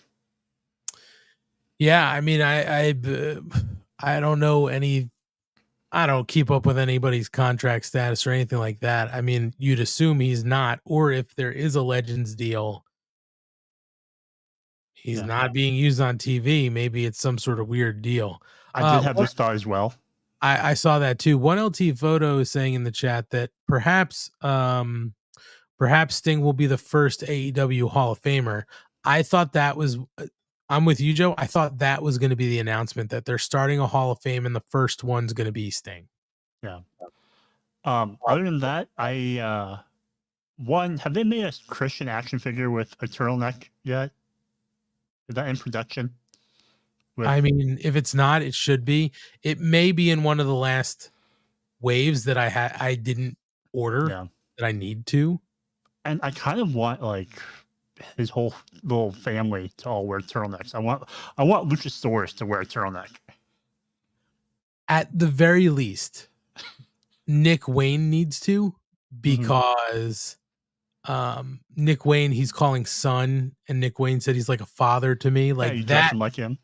Yes, exactly. Family photo over the fireplace. Same jacket, same shirt, same everything. Just that would be perfect. Perfect. But yeah, Ric Flair. That was a surprise to me. I didn't think there was a way that was going to happen, but here we are. 2024. That's what it is for me. It's like it's like shocked me for a minute, but I'm not excited about it. Really, I'm not like, okay, that's a cool moment. Yeah, I mean, the music hit, and I was just like, no way. So it gets what it needs to get, right? So, all right. After this, we do have footage from earlier in the day of the ravishing Renee Paquette interviewing Chris Jericho. And he says Hobbs destroy. Oh, I'm sorry. What am I doing? He says Powerhouse. Hobbs destroyed him last week or 2 weeks ago, whenever that was. And he can't even remember eating a beatdown like that ever in his life. His ribs are still hurting, but what's hurting the most is probably his ego. And he talks about reinventing himself and self-confidence and the knowledge that he can beat anybody on any given night, but he didn't see that, he didn't see that coming from Hobbs. So he says, do I still have what it takes? Is it time maybe to take a step back a little bit? Or maybe it's time to get even stronger and more intense and know that he's Chris effing Jericho and maybe get some sort of revenge. He said that Don has a whole family. There's lots of guys in that family with lots of friends. Chris Jericho says that he's got lots of friends. Some of those friends are even bigger than Hobbs. So, Joe, we can talk about that however you want, but I think the biggest point in discussion that I'd like to have is, who are some of Jericho's friends that are bigger than Hobbs? Because Mrs. Money and I started breaking down sort of the current roster, right? She was rattling off some people, and I'll name some of those people because I thought about them too. One would be Paul White. That makes sense, right? And Paul White is bigger than Hobbs. They've got a long history. Seems to make sense. Another one that came to mind, although haven't seen in anything in the ring, and I don't believe there's any talk of getting back in the ring, would be Mark Henry. So that was somebody else who came to mind. Now, besides those guys, looking at the current roster of friends, or people maybe Chris is saying quote unquote friends, Jake Hager, but he's not bigger than Hobbs, and that wouldn't scare me. You could say a guy like Big Bill is bigger than Hobbs, but Big Bill isn't gonna turn to work with face Jericho because he's working heel with Starks, so that doesn't work for me. There was somebody else too. I can't remember who we said on the couch at this point. The only other one that I could think of, that Mrs. Money threw out, was Keith Lee. Now, I don't know why he and Jericho would be friends, but he is sort of the same level of Hobbs, as big, maybe. I remember the last one. The last one that came up was Wardlow. But I was like, yeah, Wardlow I can't see happening because he has got his eyes on MJF, and I'm sure he's going to be involved in some story there. Him and Jericho aren't necessarily friends. If anything, they were at odds with the Pinnacle at one point. So I don't know. Now, the only other name that Mrs. Money brought up, and I was like, there would be no way in hell, was Kevin Nash. And I was like, that guy I don't think can walk. You know what I mean? Like, I think he has trouble walking. And I don't need to see Kevin Nash get into a ring. But who else are we talking about here? The only other person I can think of that you haven't listed already would be like, like a Jeff Cobb. Yeah, but is he as big or bigger than Hobbs? He's sort of like, to me, he's like a fire hydrant. You know what I mean? Short and stout. He's I like think 5'10", 270. Yeah. Now, a couple of people here are our good pal Scott George and 1LT Photo are saying Goldberg. I mean, he's not bigger though. He's not Goldberg. No, he's not bigger, but also the amount of money that would probably take, I don't know if that would happen. I mean, we're talking the money that Goldberg would likely want would be ridiculous. We're talking about a guy who went to Saudi Arabia. You know what I mean? Mm-hmm. And that had to be a huge payday.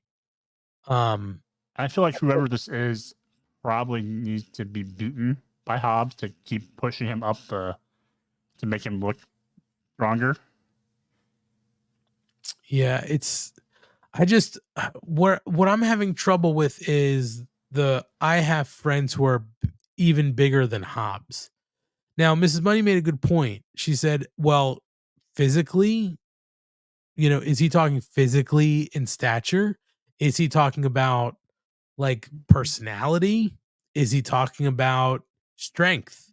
Because you can be strong, but not at the same physical stature. You know what I mean? So like in that case, maybe Cobb works. But it's hard for me to I'm not piecing this together.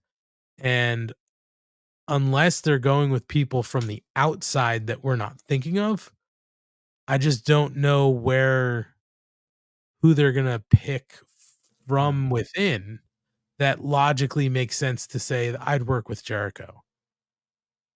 If it is Mark Henry, I want him to do a backstage promo and then, say that it's time for the main event.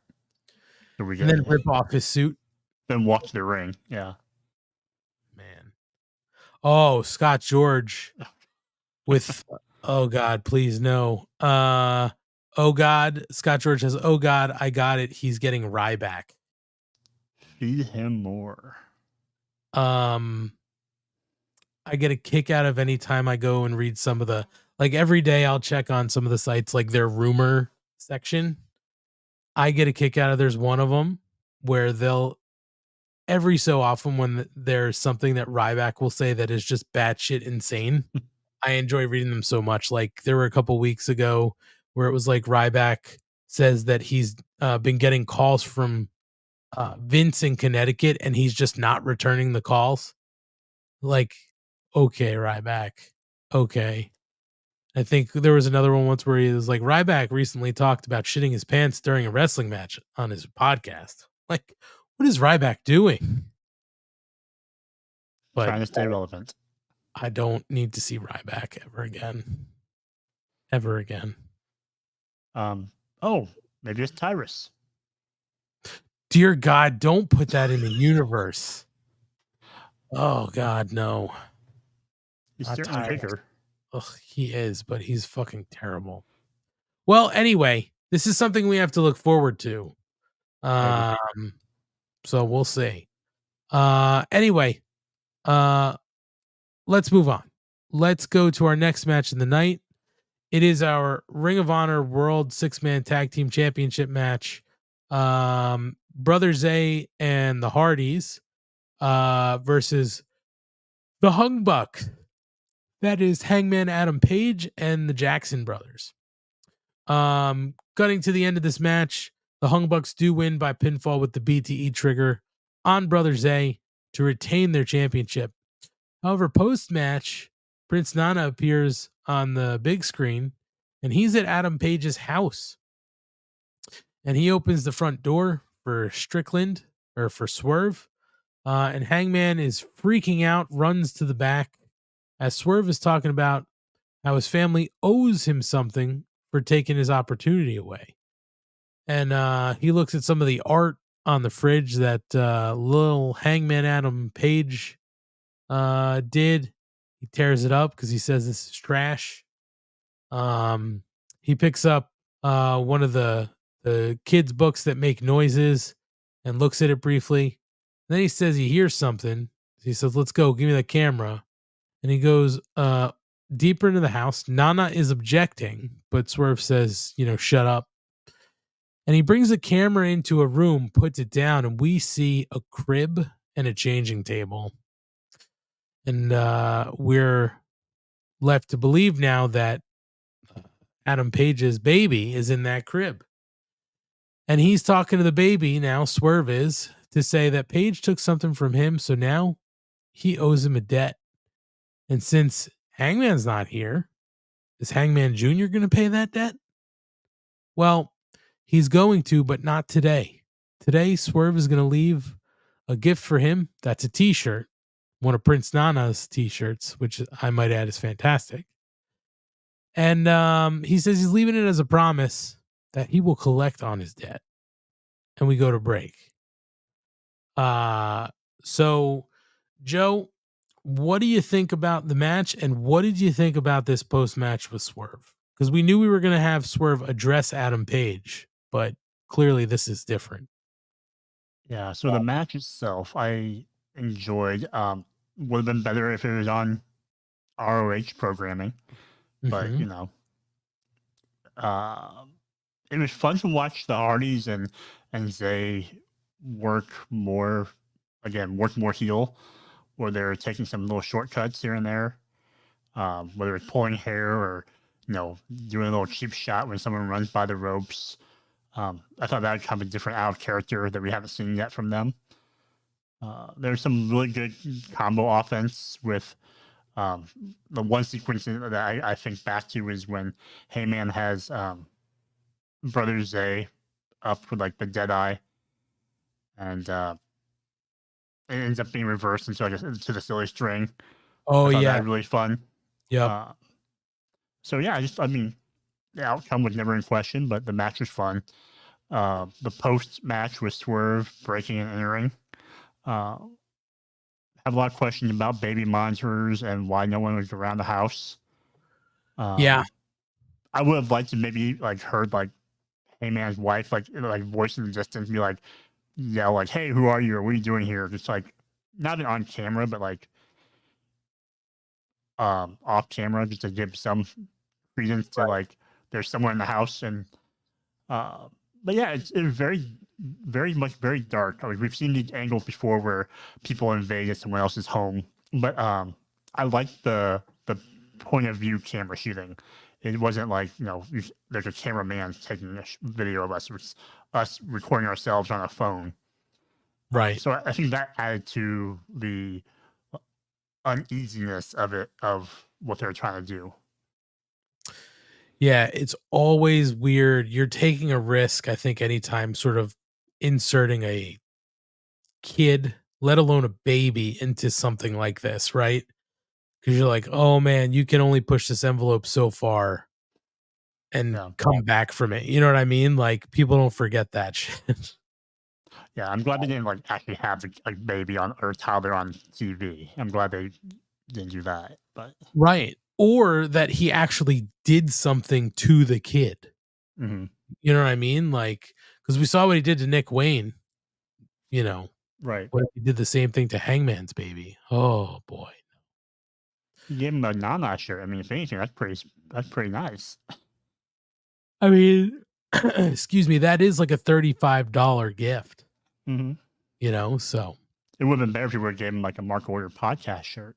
Well, why not? All he would have had to do is go to prowrestlingtees.com/MarkOrderPod or just search Mark Order Pod on Pro Wrestling Tees, and plenty of our shirts.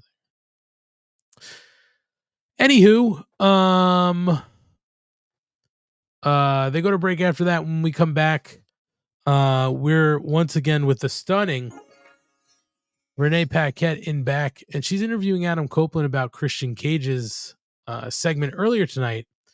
And Adam Copeland says that he still won't fight Christian because their friendship is more important than anything in the business. And that's when Darby and Sting roll up. And Alan is pleading with Copeland to team with them because it's kill or be killed out there. And Adam says he respects Darby and Sting, but he can't believe they're having this conversation. Or I'm sorry, Sting says they can't believe they're having this conversation because he's had the blinders on and he kept teaming with Lex Luger in the past, but he learned from Ric Flair how to see through guys like Christian, and Copeland needs to open his eyes before it's too late. And Sting says, I need you to tell me you hear me, or something like that. I need you to tell me you're listening. And he doesn't really do that. So Sting grabs him and shakes him to listen and ask for that again. And they go back, they go way back, and he shouldn't mess this up. So, seems like maybe Edge is going to be this partner, but who knows? I mean, maybe not. It makes sense to me, but then at some point, depending on who they're going to have to retire Sting, which I would think would be Darby, we've got to find a way to sort of turn Darby on Sting. You know what I mean? Do we? I don't think you do a face versus face sort of like put you out to pasture match. I think there need to be stakes. You know what I mean? I don't know. I could see it being very much a Michaels Flair thing. Could be. But they even had a little bit of venom during that. You know what I mean? So, what are we talking about? Flair's going to end his career. Flair's going to go over on Sting at Revolution. Please don't put that out there. But yeah, I can also see Edge. I mean, Edge makes sense to be their partner.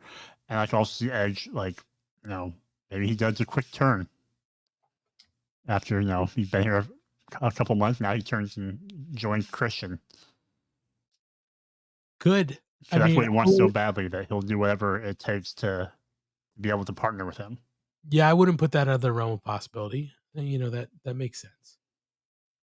Well, we'll see what happens with Adam Copeland, the rated R superstar. But we move on from this to our only women's match of the night. Shida versus Ruby Soho for the Women's World Championship. You said Shida, right? Shida? Who's Shida? Yeah, I said it right because I can't even keep the charade up anymore just because it's just like so painful. Shida wins by pinfall with the katana to retain the championship. Post-match, everything goes to black and white. Toni Storm comes out to the stage with her butler, and Shida is just sort of watching, really confused. So, Joe, what did you think of the match? I don't even know where to go here. What did you think of this match? It was fine. I liked Shida's match last week with Emmy better, and maybe just because they're so familiar with each other, and then they've worked together so much that it felt more cohesive. I don't think I've ever seen Shida do the torture rack, so that's kind of fun to see. Yeah, that's a throwback. Like that, in general, the torture rack is a throwback. Right. Yeah, not enough people use it anymore. But yeah, I mean, it felt like all the other kind of matches that involve Ruby or the Outcast, where you have the turnbuckle pad get ripped off, you have the spray paint can get involved, you have some other shenanigan. So yeah, I just want her to like move on from the whole Outcast stuff with Shida. It's like, whether it's Tony or whomever, just like get past this, because there's more people than just these handful of people to go for the belt. Right. No, I'm with you.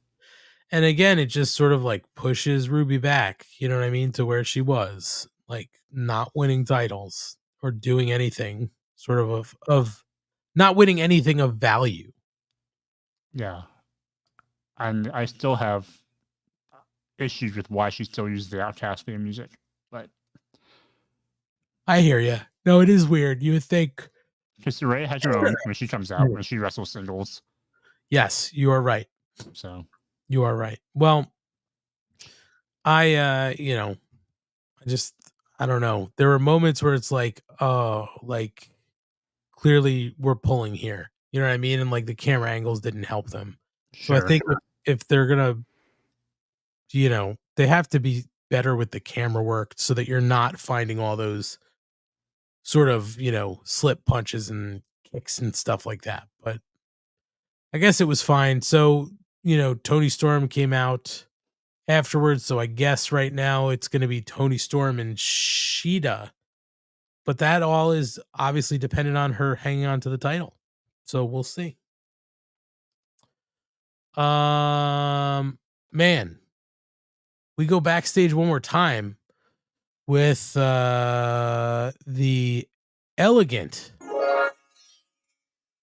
Renee Paquette, and she's in the trainer's room with MJF, and he's talking about the emotion ahead of his title match on Saturday with Kenny.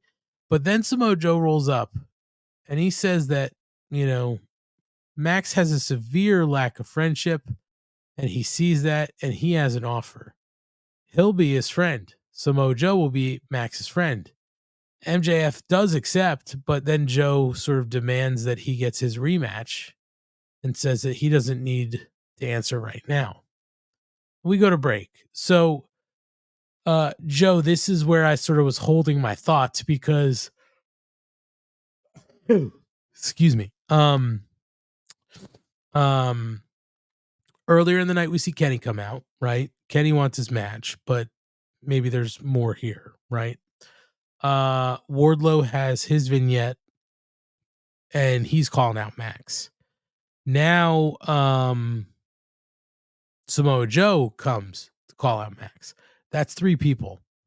That's what you need for your team. My thinking is almost, okay, do the 3 challengers sort of band together and say, well, we want to make sure you have the belt because I want to win the belt off of you when I get my shot. I don't know if we can get there. So you said Joe, Wardlow, and you said Kenny? Kenny. Even though Kenny has a shot Saturday. Yeah, that's the one that would confuse me unless that match ends up, being a no contest or a DQ with shenanigans. Right. And then maybe that's how like Joe comes down and helps watch MJF's back and Wardlow's around. So yeah, I wouldn't hate that. I think that'd be unexpected. Yeah, I think that's how you get Kenny, right? Is that there's shenanigans? Maybe somebody from the Bang Bang Gang comes in to distract him, and the match either ends in a DQ or, Kenny gets hit in the head and, he'll want another rematch. So whatever. I mean, logically right now, if you're not going with the Acclaimed or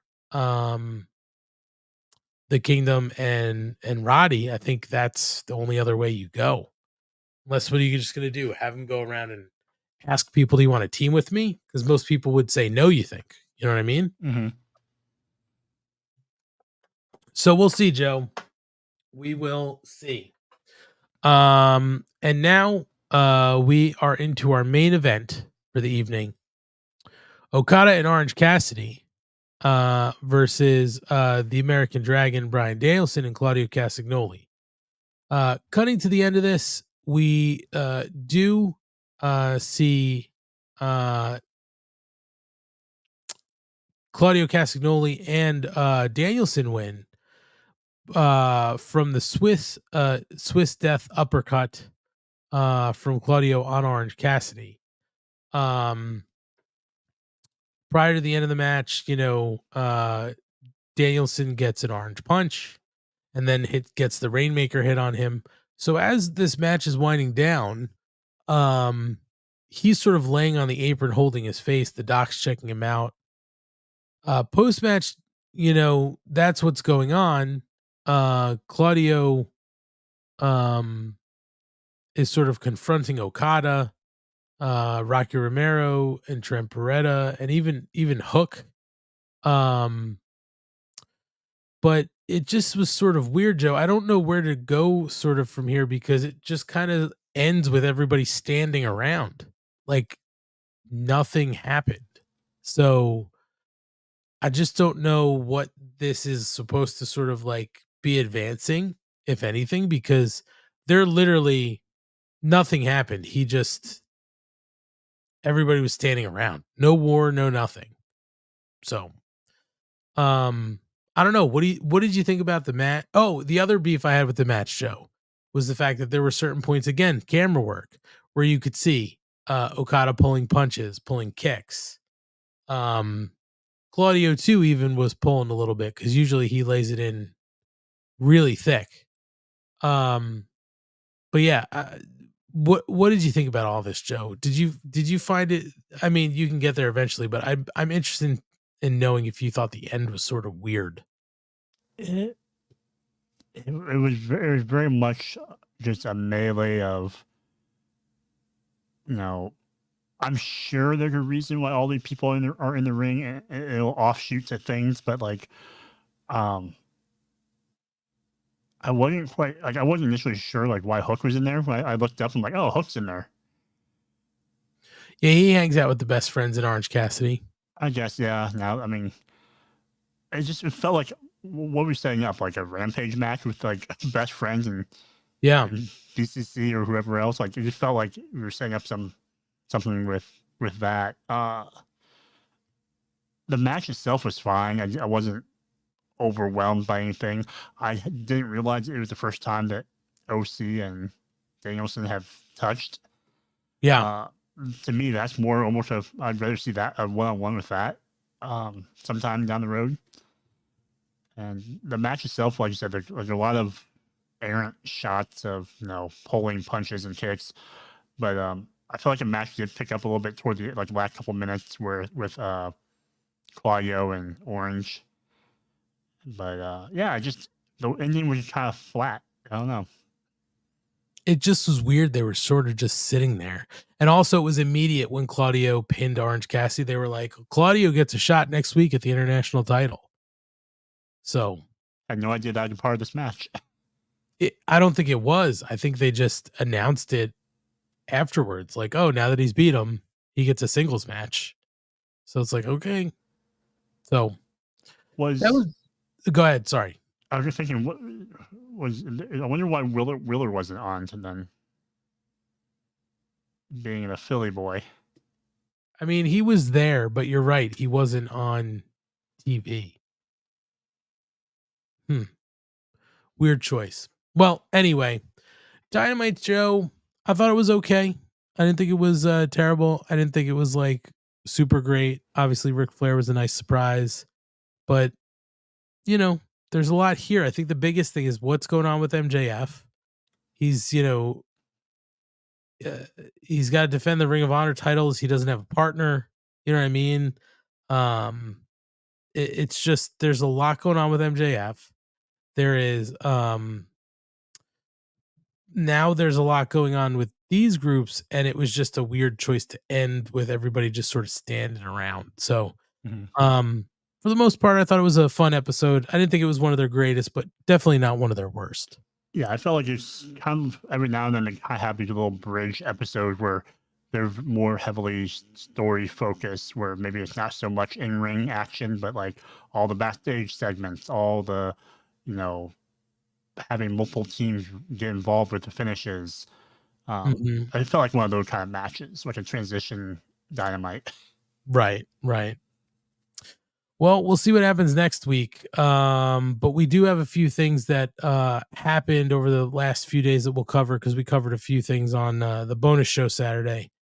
So Joe, one of the things that I wanted to bring up was the fact that looks like the show that they're promoting in Chicago is having some trouble moving seats.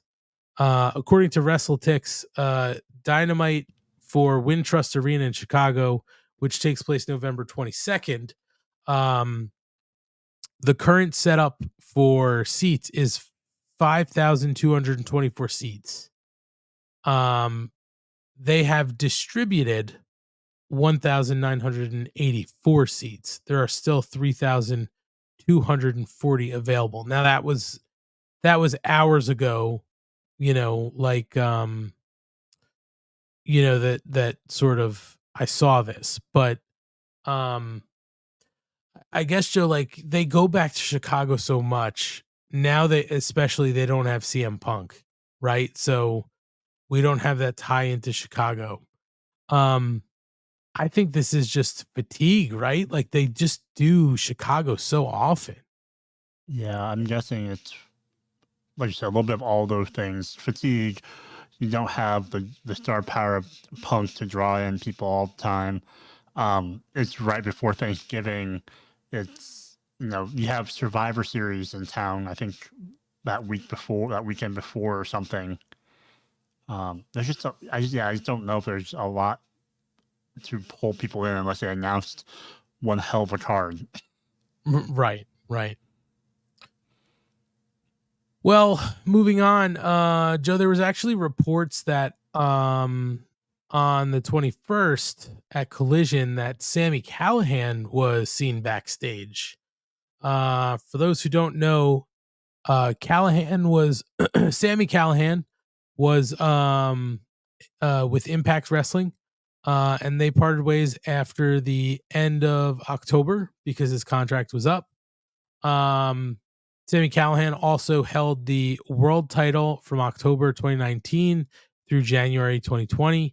In 2021, he headlined the Slammiversary pay-per-view, and that's where he challenged Kenny Omega for the Impact's top crown, or the Impact Championship, because you remember Kenny was collecting belts at that point.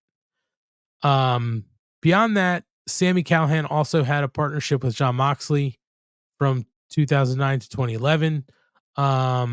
In 2022, they had reignited that with some matches.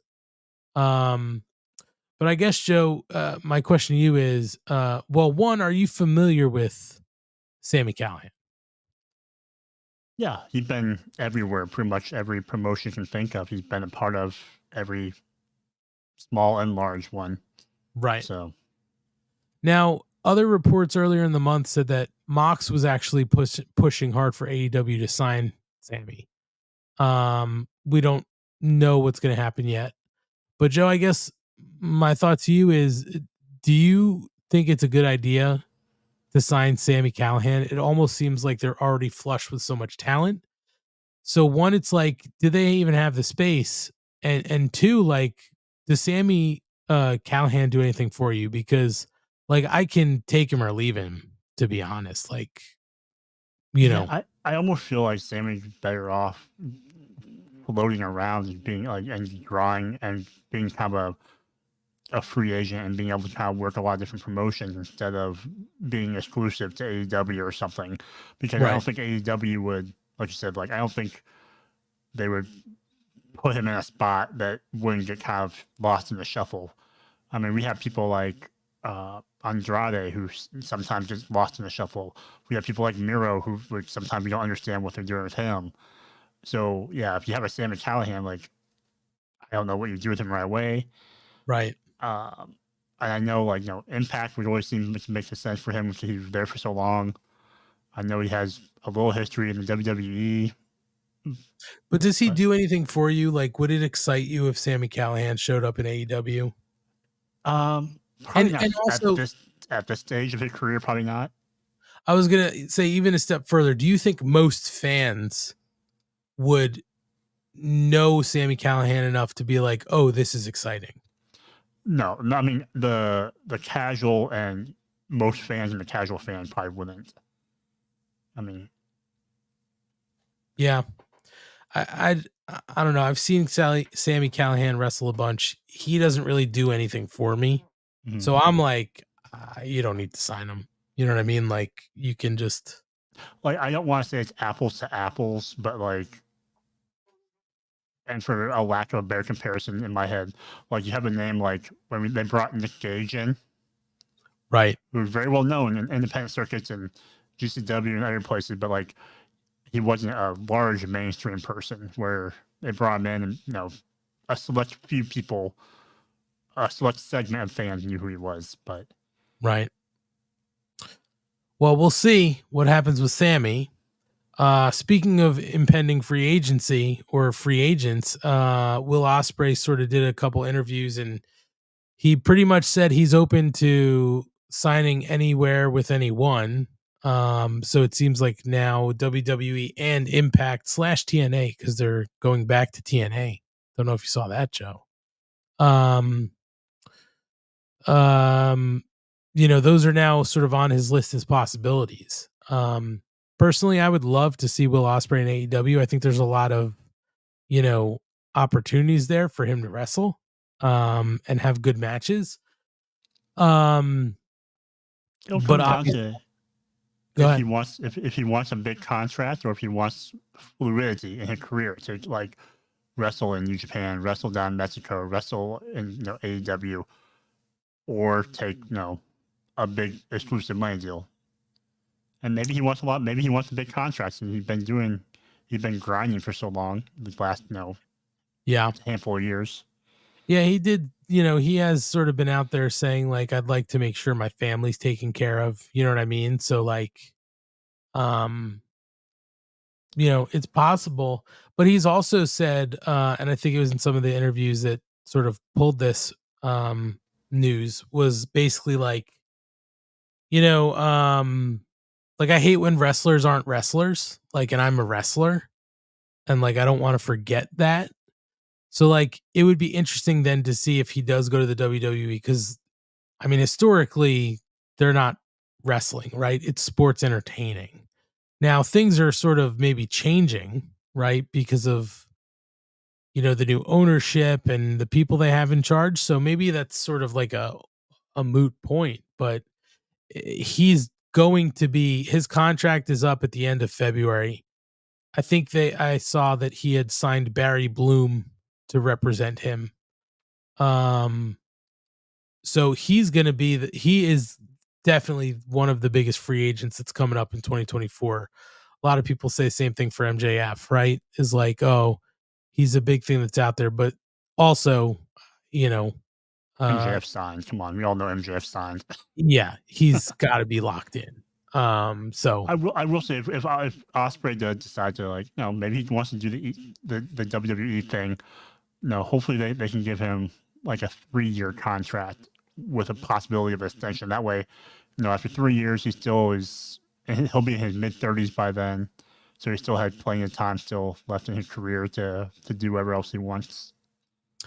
And don't get me wrong, like there are intriguing names in the WWE, right? Seth Rollins is an intriguing name, and I think he's even said like that's an interesting thought. And I think in his British way, that's like a way of showing like, yeah, that's piques my interest. It would be interesting if he could bring his style of wrestling into that kind of main roster programming of WWE, where a lot of his style you see maybe a little bit more NXT with some of the European people. So it'd be interesting to see him do it like on a SmackDown or Raw with the type of moves that he does. Right. And I mean, even other names like Cody, right? Mm-hmm. Cody, Will Ospreay, and they might have crossed paths in Japan, right? When Cody was with Ring of Honor. I'd watch I'd watch an Ospreay Logan Paul match. I mean, I don't want to see that.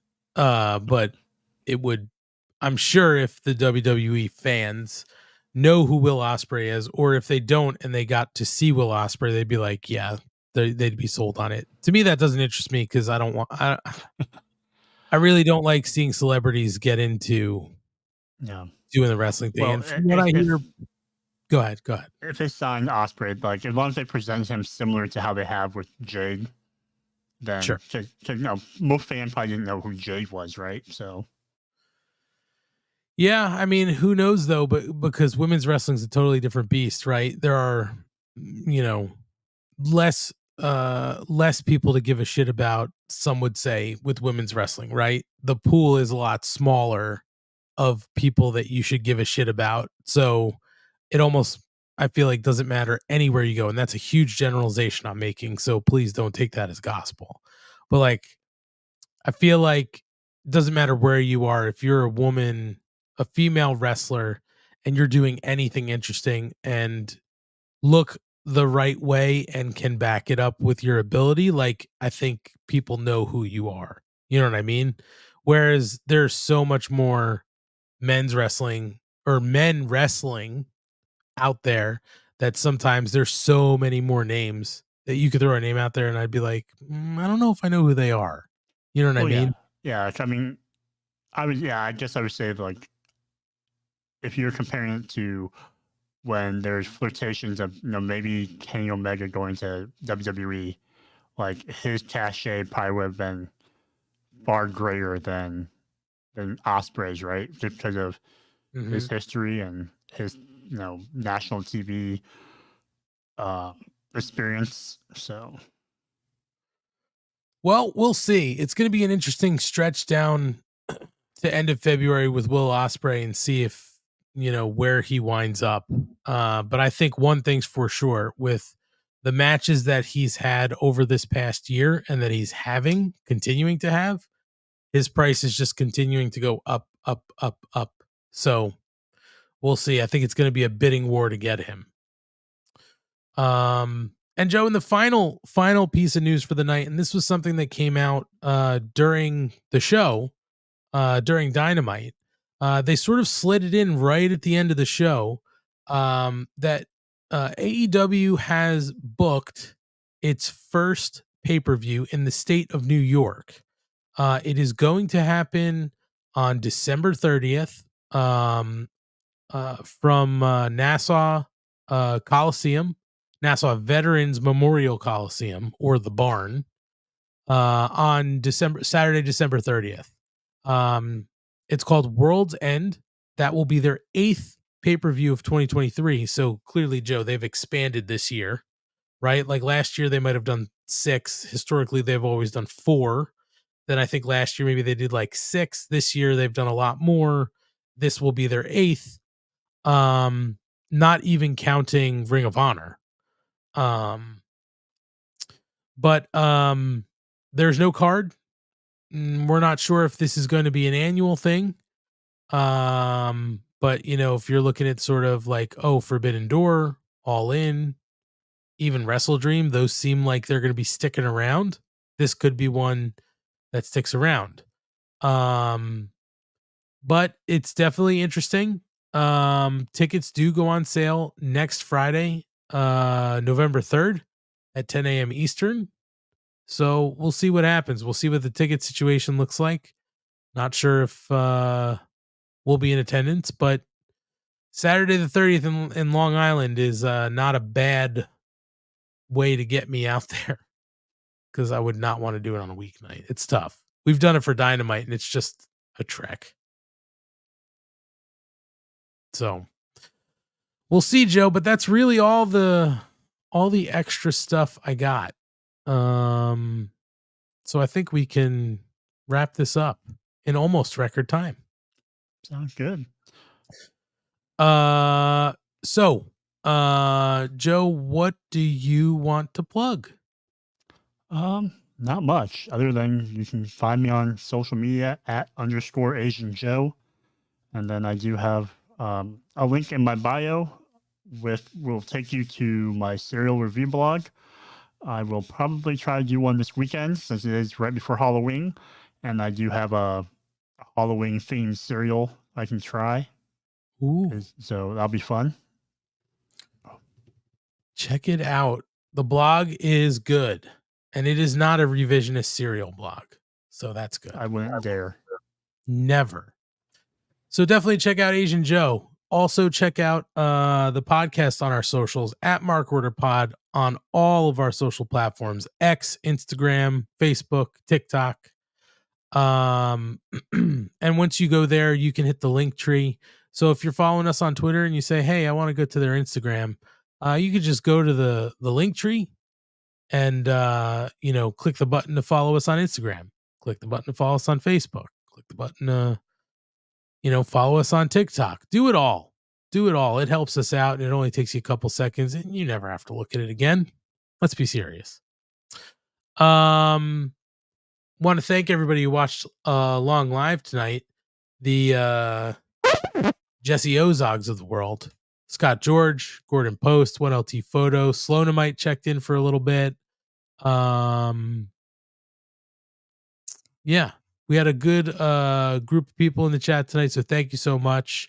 I'm sure I'm leaving some people out, but I can't scroll all the way back. My apologies, people. So we thank you guys for watching live. Always fun to see the chat going off and interacting as we're doing the show. And we thank you if you're listening in podcast format later on. So if you're listening in podcast format, be sure you subscribe, like, rate, review. That helps us out greatly in the podcast algorithms. And again, only takes a minute of your time. It's free. You don't have to give us any money, but it definitely helps us out. If you've never checked us out on YouTube and you're only listening in podcast form, head on over to our YouTube. There's also a link in the bios in our social platforms. But it's youtube.com/MarkOrderPod. We're asking anybody if they'd like to subscribe. Well, if they can, not like, if they can and will subscribe, do your civic duty to subscribe to the Mark Order podcast on YouTube. We're trying to hit our milestone 500 subscriptions so that we get to show up better in the algorithms and unlock a few extra things that can help us out, like super chats and things like that. So let's work to get there. If you know anybody who loves AEW and they're not checking us out, help us spread the word. We're trying our hardest. Last thing If you'd like to support us and you have the financial means, head on over to our Pro Wrestling Tee store. We do have a link in our link tree in our social bios, or you can go there directly by going to prowrestlingtees.com/markorderpod, or just search the Mark Order Podcast on Pro Wrestling Tees, and you'll get there and you'll find our 4 t-shirts up for sale. Our Mic Check logo, front print. Our Mark Order Broken name, front print. Join the Mark Order, that's a double-sided joint, as well as the 2 mics, which is double-sided. If you would like to pick up a shirt, the money you spend there comes back to us to help sink into the costs of what it takes to do this show. It does cost money, so even though it doesn't look like it. So we thank you if you pick up a shirt, and anybody who already picked up a shirt, we thank you as well. Me personally, you can follow me at AntMoney on X. I've been a downer on there lately because the world is a shitty place, but Wednesday nights are fun, so I look forward to this. And I'm also on Instagram at AntMoney247. Most of the time I'm putting up pictures of if I'm at a concert, I'll show you what I'm doing, or what I'm listening to at the gym on the night that I go to the gym.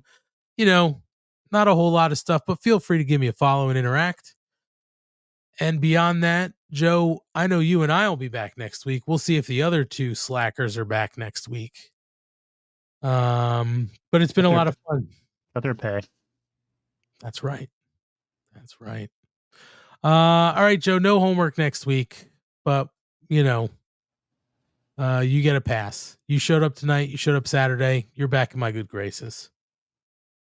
I just need to get a gold chain. We can be the chain gang. Chain gang. Get them up. Chain gang. I need that.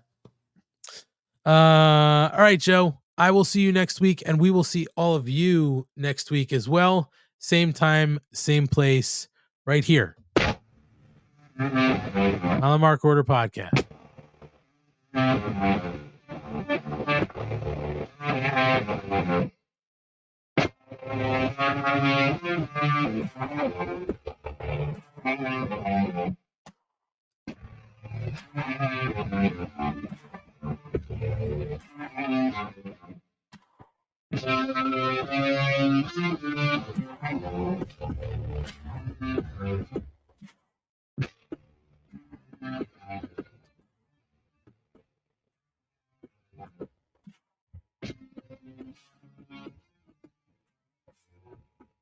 This concludes the Mark Order Podcast. We now return you to your regularly scheduled programming. Join the Mark Order.